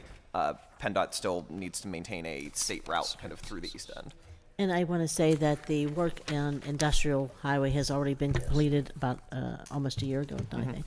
And it was one of the best paving jobs we had in our district because the state super paved it, so which is I think 6 inches deep, or 4 or 6 inches deep, not 2 or 1 or 2 like we do, or 3. So they super paved it. They addressed all the water issues, any kind of drainage issues, new guardrails. They really did a great job. So I want to thank PennDOT for that because I don't always thank PennDOT, but and I want to thank Guy Costa and the mayor's office for making sure this got done because it was really important to that community. So no, it definitely is super paved. And it looks amazing. I mean, it really looks amazing. If all our roads look like that, we'd be in great shape. So, and I don't know about the other projects because they're, I think, in your district and Councilwoman Gross's, maybe. We split them. I think between Gross and I think it may be Erica. No. Oh, no, you're right. I think you might be right. Or maybe we each have part of the lanes. I So- mean, I know I have part of the lanes, but So can I don't have all of the defer lanes. to my colleagues? It's like Councilman literally- Gross. Thank you, I apologize. So as I was just saying, these roads are kind of split between literally District 7, District 9, and District 8. So I know I only have part of them, but I do have some concerns. I know from being in this footprint frequently, and my constituents are in this footprint frequently, and we know the long-term plans for this transit-oriented investment district, that's the TRID, that, again, we, is mainly District 9, but we each have a little parcels of it, that we want to increase pedestrian safety. Again, I read for the text file, and I was trying to get in touch with Councilman Smith this morning, and I'm not clear.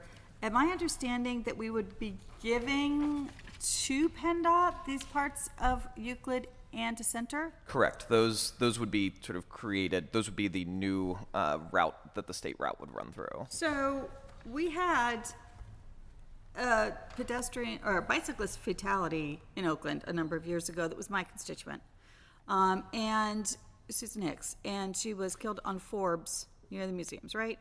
And so we struggled for more than a year with PennDOT because they wouldn't allow us to make that area safer. And the solution was to take that section of Forbes away from PennDOT and return it to city. And so I'm not understanding why here, when we know we have dramatically more residents, we have dramatically more pedestrians, we have dramatically younger populations, I can attest, right? These are people now massing on sidewalks trying to cross these intersections that used to just kind of be urban highway, especially that we're talking about right around the corner from Baum, where it's incredibly stressful there now. Well, no matter what you're doing, if you're just looking at it, if you're on foot, if you're on bicycle, if you're pushing a baby stroller, as I used to down Baum, and now you've got all these vehicle and non-vehicle competing for safety, right? I have concerns about this. Why would we be giving these sections of roadway to be highway? It seems we should be doing the opposite, and we already own them. We don't have to trade them for this. As I understand it, and PennDOT's rules and processes are still sometimes difficult to follow. The intention is from a kind of PennDOT designation system. Those segments are kind of vital to making the PennDOT connection through the East End. PennDOT wants it. Correct. If it comes here for a vote, they don't have to have it, right? We get to say yes or no. That is accurate. I mean, I think What are they taking from us in exchange, though? I mean, what are we giving? we're providing the Euclid and center components in exchange for taking Industrial Boulevard, which was PennDOT. And we into don't our have to possession. trade either. That's not. But the work an has already been actual- done. The work's already been done on Industrial Boulevard, so I want Correct. to point that out. Correct. I'm sorry, I have the floor, but, and that's not, it's not, we don't have to I trade. chair the committee, so That I'm is gonna what the interrupt. administration is proposing that we do, right? So That- Dumy is proposing this trade. Correct. I am questioning this trade, right? I'm happy that the councilwoman has paving, but that doesn't mean that I'm gonna trade pedestrian safety for it. And I don't think it's a necessary trade. You should be able to have your paving, and we should be able to have pedestrian safety, both. Well, and I think kind of as a department, both ideologically and as I think you know personally, like this corridor is one of concern for us as well. And to the degree that we are able to work cooperatively with PennDOT and bring PennDOT resources to the table in order to make sure that we're addressing kind of those safety conflicts, I agree with you that If anyone those from are... PennDOT's in the room, I'd be happy to ask you questions as well. And I've expressed these concerns directly to the Secretary of Transportation of the state of Pennsylvania. I have Butler Street that's a PennDOT road. I have Bigelow that's a PennDOT road. I have Penn Avenue that's a PennDOT road. And we struggle to be a neighborhood that people can live in and be an urban highway at the same time. Trust me. Thank you very much. Ms. Harris. I have a couple questions, and then I have questions. Is this all in your district? No. As I said at the beginning, we each have little pieces. It's the edge. It's actually, That's right. it is the I have- borderline. It is borderline. the All literal three. borderline between Erica's district and my district going down. And council, going- and my district. Until it turns, going down Center Avenue. The one side is my district, the other side is Erica district, and then it curves to the right on Euclid, and then it's half my district and half Councilman Gross's district. It's absolutely the border of my district. It goes Literally right down the dotted line. It goes right down the dot line. And so of at least not the West End obviously, but of the East End, I have half of both streets, right? And then one half is Erica, the other half is Councilman Gross. So all the things that border it and the constituents that border it on one side are represented by me. You get it. That's right. It's literally the dividing line of the district Yeah, so. by coincidence. is- All right, Councilwoman Harris. Thank you. Okay. So, I mean, if the council members are okay with this in their districts, I don't have a problem. No, I have But questions. if you're, Yeah. but if it's in your district, then you should have the say-so for So I would your appreciate if we district. held this for some time. I don't understand that there's any emergency here, that we can take our time with this and make sure that all needs are met. Can I point I out? would just like to finish. Finish, then Councilwoman Smith. I wish you both finished with accurate Okay. information, though. Well, it's 3 different council members' projects, but I can tell you that I had state roads in my district, and the city took them back. And yes, you have to make the repairs, but is there merchants on all these streets? Okay. When you go to get permits, you got to get state permits to go. I mean, it is just a mess. It was a mess for all my business districts, and I know everyone's happy now that the city has taken over those streets. Just for an FYI. Thank you very much, Councilwoman Smith. I just want to point out that we voted for this prior for the Industrial Boulevard part and to do some of this. This is just now making it official, some of the... An amendment to the 2015 legislation. Yeah, it's an amendment. I mean, so this has been something that we have discussed previously here at the table, and so I think that would have been the time to bring up some of these concerns. But if my colleagues have concerns, and I don't know if everyone does everyone? I would make a motion to hold it for 1 week. I'm not going to hold it beyond that. Thank you. All right, is that a motion? Second. Second. There's a probably moved in second. Motion to hold 1 week. All those in favor signify by saying aye. Aye. Opposers, nay. It is held 1 week. Thank you very much. That takes us to the Human Resources Committee, of which Mrs. Harris is the chair. We have a new paper. Bill Thank you, Alice, for your 1292, work. I resolution authorizing the mayor and the Director of Human Resources and Civil Service Commission to enter into an agreement with Willis Towers Watson for services related to supporting the city with development and negotiations of employee benefits that are provided to city employees for a sum not to exceed $1,116,000 over 4 years and for the payment of costs thereof. Need a motion, Ms. Harris. Motion to approve Need a with second. discussion. Second. Ms. Harris. Yeah, I just want to say that we held this before it came forward, and for each, this is for 4 years, and for each of the years to follow, it will come back for approval in front of council. So that's the change to it, and it's dealing with a consultant for employee benefits. Motion to approve on the table. All those in favor signify by saying aye. Aye. Opposers, nay. That takes us to the last committee of the day, Intergovernmental Affairs Committee. Mr. Carter is the chair. Bill 1294, resolution authorizing a corporation agreement providing for the transfer of funds not to exceed $6,750,000 to the City of Pittsburgh Equipment Leasing Authority for the purchase of vehicles, equipment, and accessories for use by City of Pittsburgh departments and authorities. Need a motion, Mr. to Carter. approve, discussion. Need a second. Second. Mr. Carter. Yeah, these are equipment leasing funds.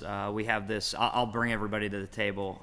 This is what we do every year when we buy different equipment. I'll bring everybody up. I know Guy's running out of days here, so I'm sure he'll want to come back up to the table. See us for a couple more times. Bill, you're on we have a committee date as well. for You his want to come up? retirement? And they usually give us a End of the list of month. what they're purchasing. Yeah. Happy belated birthday. It's his birthday.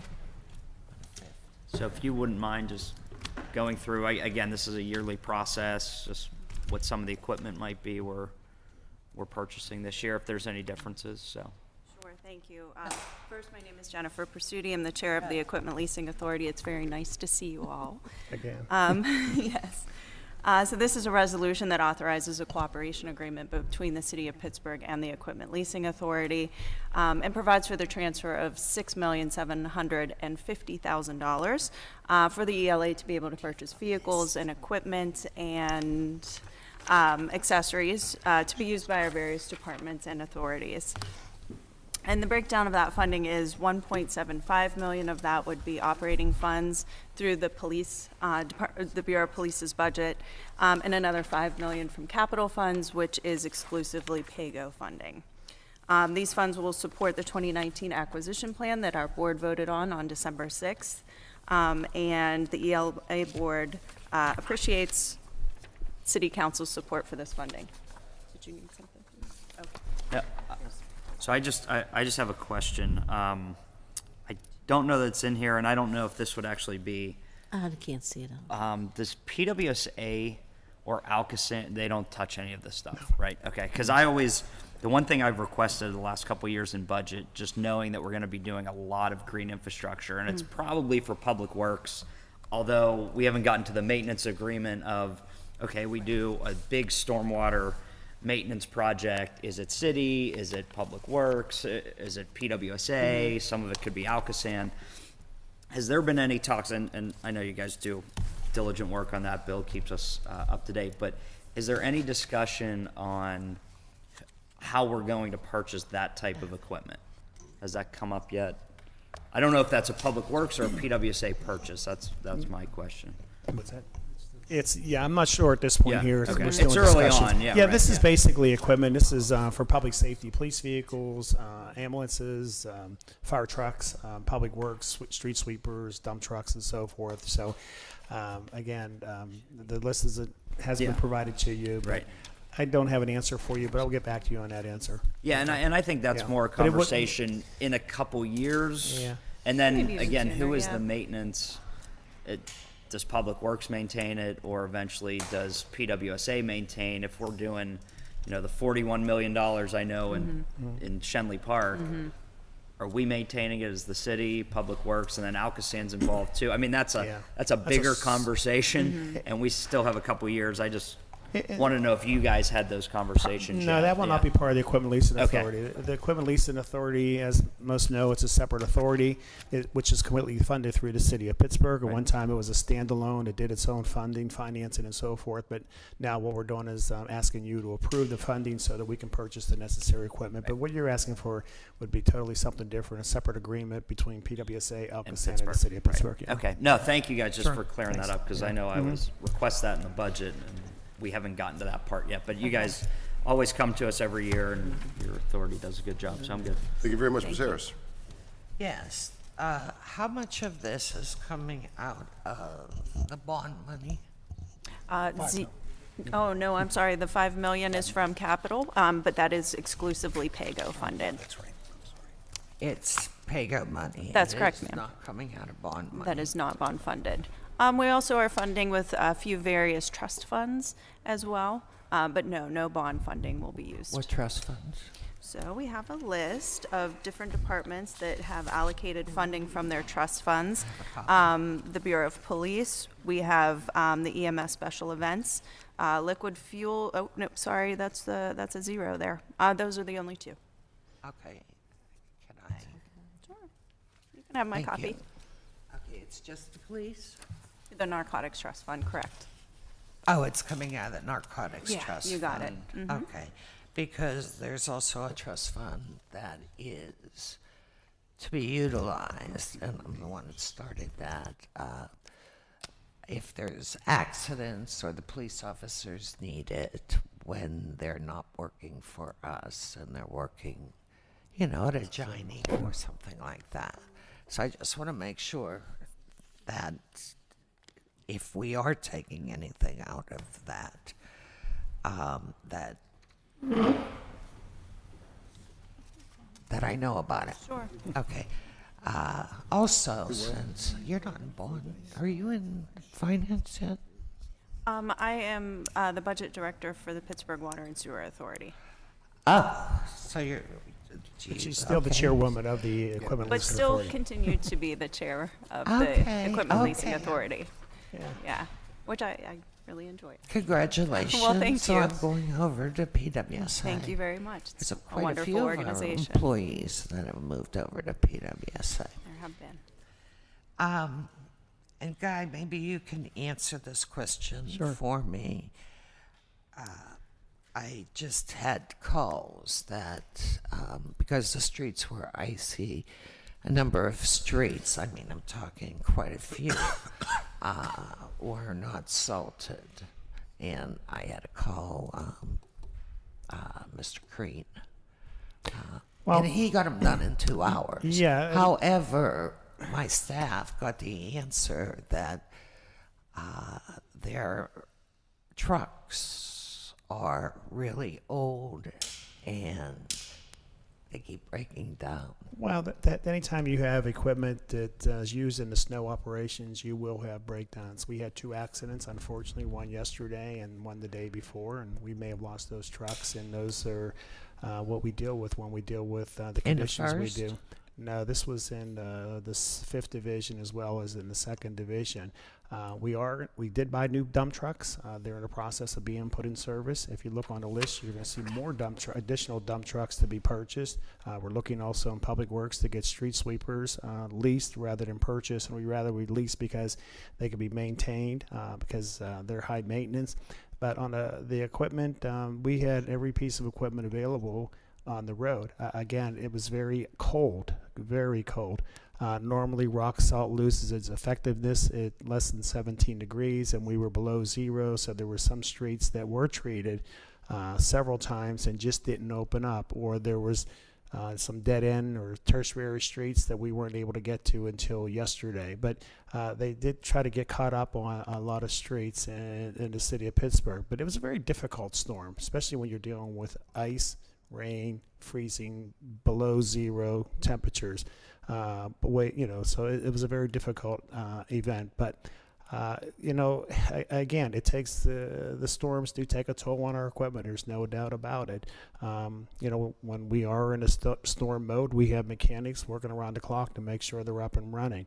Our fleet is an old fleet, but we're adding more money to the fleet so we can replace our vehicles sooner than we are. But if there's a truck down, we work to get it back in service. But there are 7 new dump trucks ready to go in service, and once you approve this, we'll be able to buy additional dump trucks, so they'll be available and in service by next winter. Okay. And this also is showing the retired vehicles, correct? Correct. Okay. So, do you have anything like I've requested as far as the mileage and how many times it was in for service? We have all that information through First Vehicle, yes. Mm-hmm. I can send that to you right after this meeting. I appreciate that. Mm-hmm. Okay, because I always like to have it to look at with this. Yeah. I'm happy to see that we're getting K-9 units. Mm-hmm. However, it's 2. Are they replacing 2 or are we adding 2? Well, that would be the decision of the police department, but right now they are going to be ordered or purchased shortly. They'll be put in service. Again, with police vehicles, we order police vehicles every year, but unfortunately we do have accidents and lose vehicles, and vehicles need to be taken out of service. But if Director Histrich was here, he could answer that specific question, but we can get back to you on that. Okay. I believe it's additional vehicles. My understanding it was additional K-9 units. I hope so. And pickup truck for SWAT? What the SWAT unit has is they have various types of vehicles that they use for different operations in their bureau, and they requested a pickup truck to carry supplies and so forth. And if you look on the fire department's the same way. So again, in our bureau departments, public safety, they do need pickups. They put caps on them and use them for supplies and materials, and a lot of them respond to emergency situations.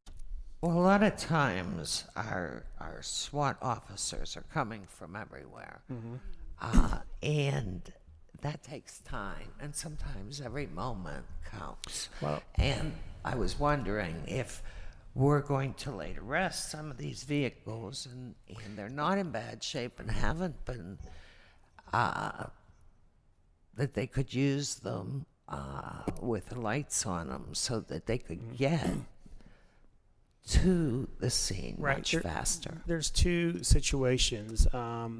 The notification when a SWAT unit is requested, it will go out for all on-duty officers, SWAT, to report to a certain location. So officers throughout the city of Pittsburgh who are in police vehicles or in their vehicles with their sirens and lights to get to that particular location for on-duty personnel.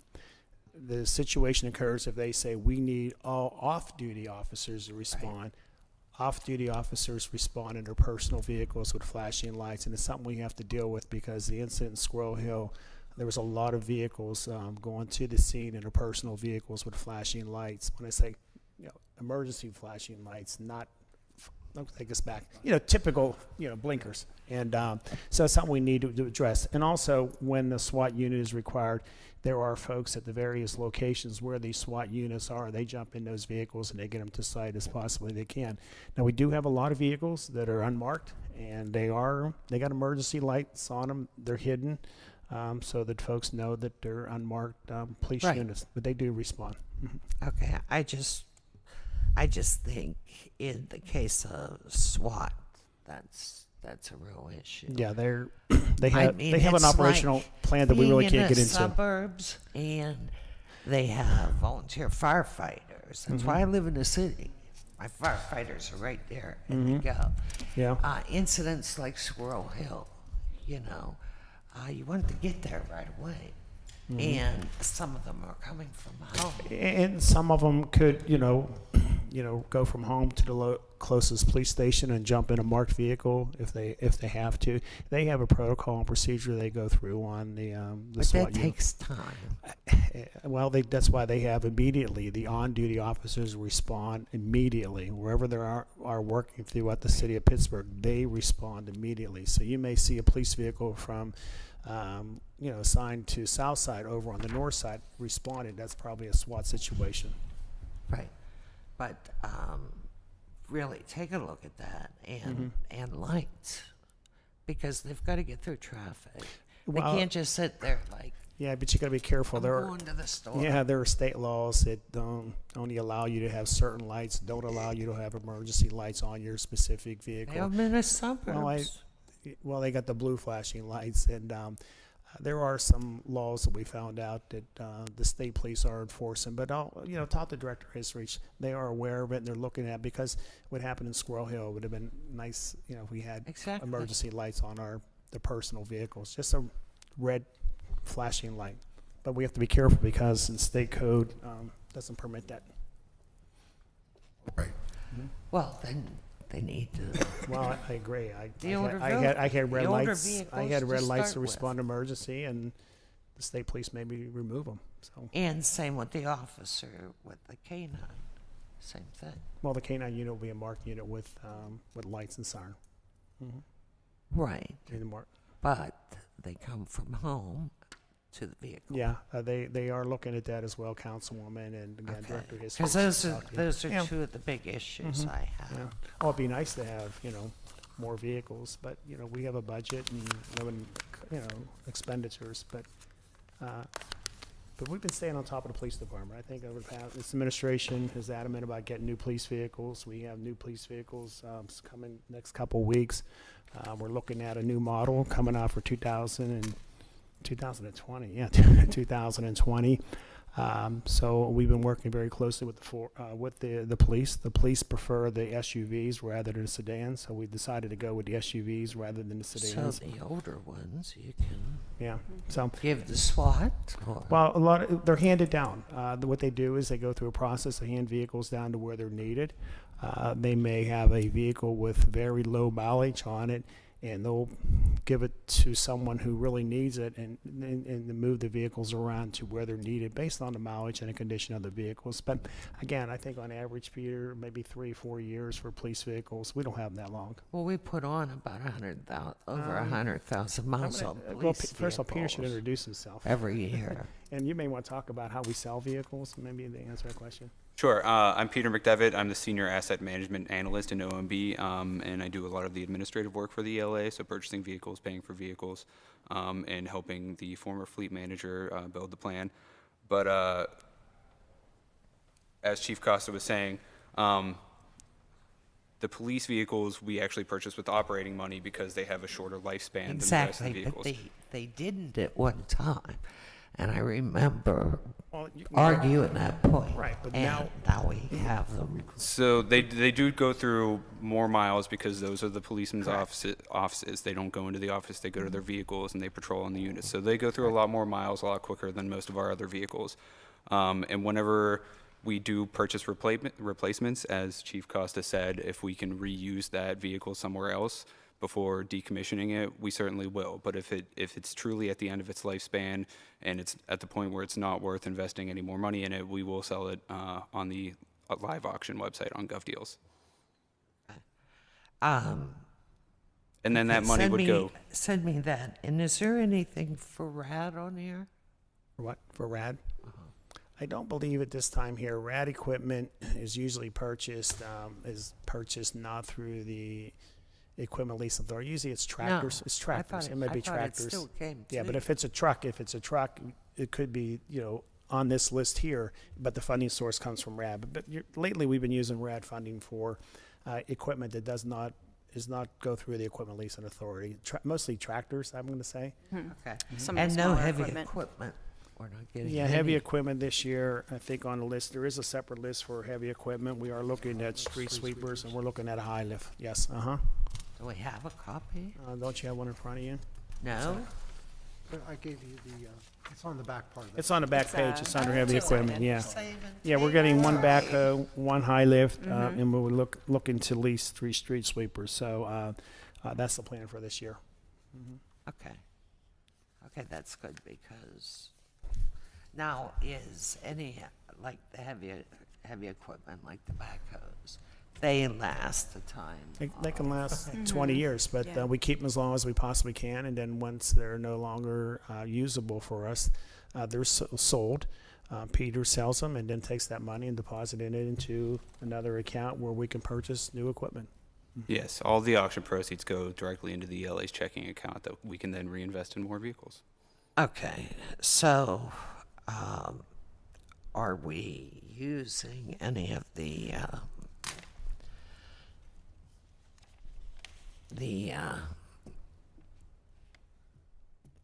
what kind of The funding from the auctions? No.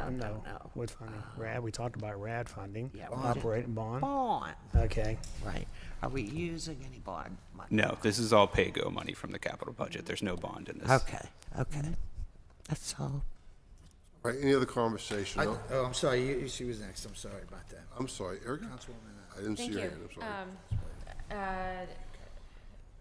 So my interest is in purchasing of low-emission vehicles and in electric vehicles, and I understand that there was legislation passed previously that sort of spells out how the ELA should assess that.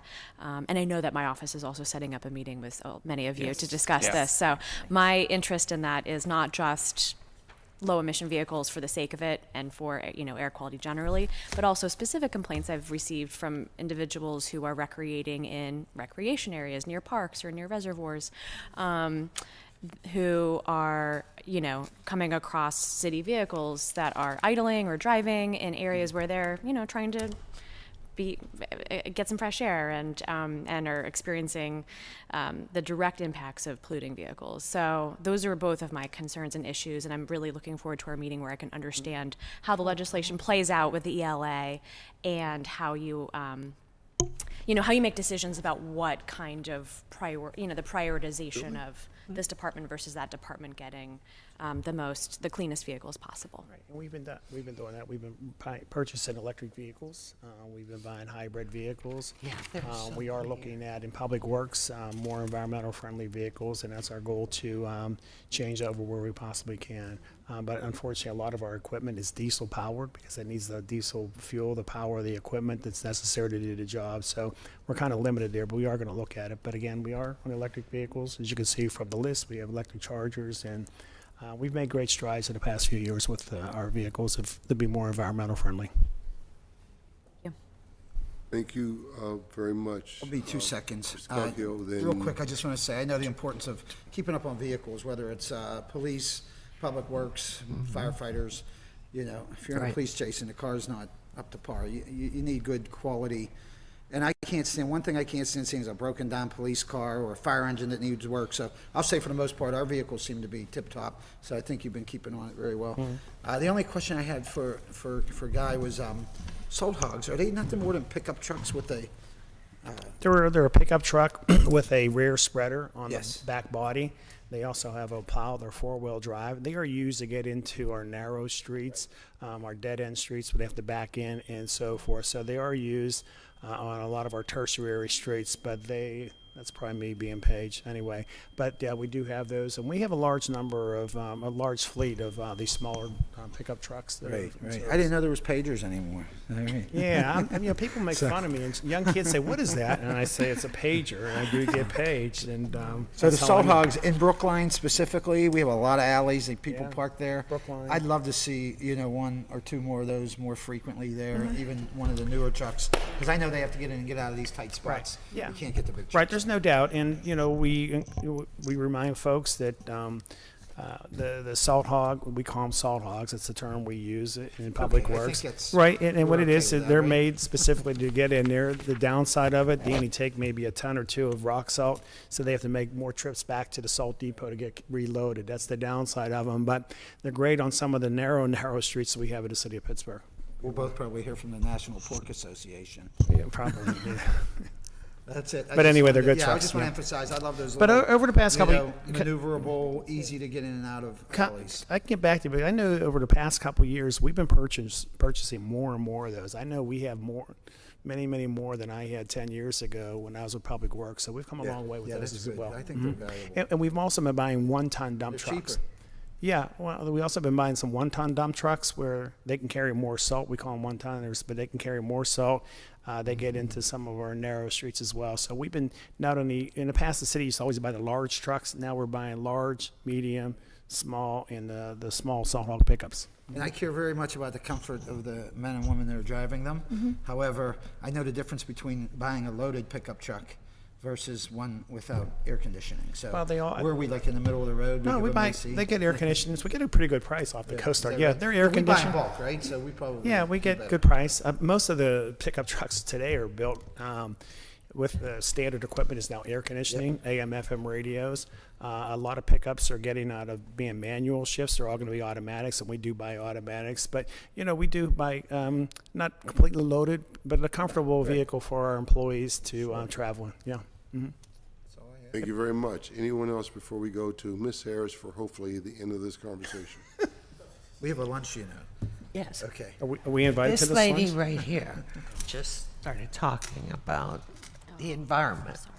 Okay, and while What you we started still at? See have what you got started? it's a table, that new plastic that you're using on the street, the ones, if you have slippy shoes, you fall on your butt, Wait, that say you're this again? utilizing right now. The new rock salt we're using? No. The plastic that you're using for the lines. Oh, thermoplastic. Yeah. That's Domi's using that. Thermoplastic. Thermoplastic, yes. I have to tell you, that is worse than all the straws in the world. And there is so much of that that is getting in there. Yeah, And what one that- of these days. Getting in where? Our sewers.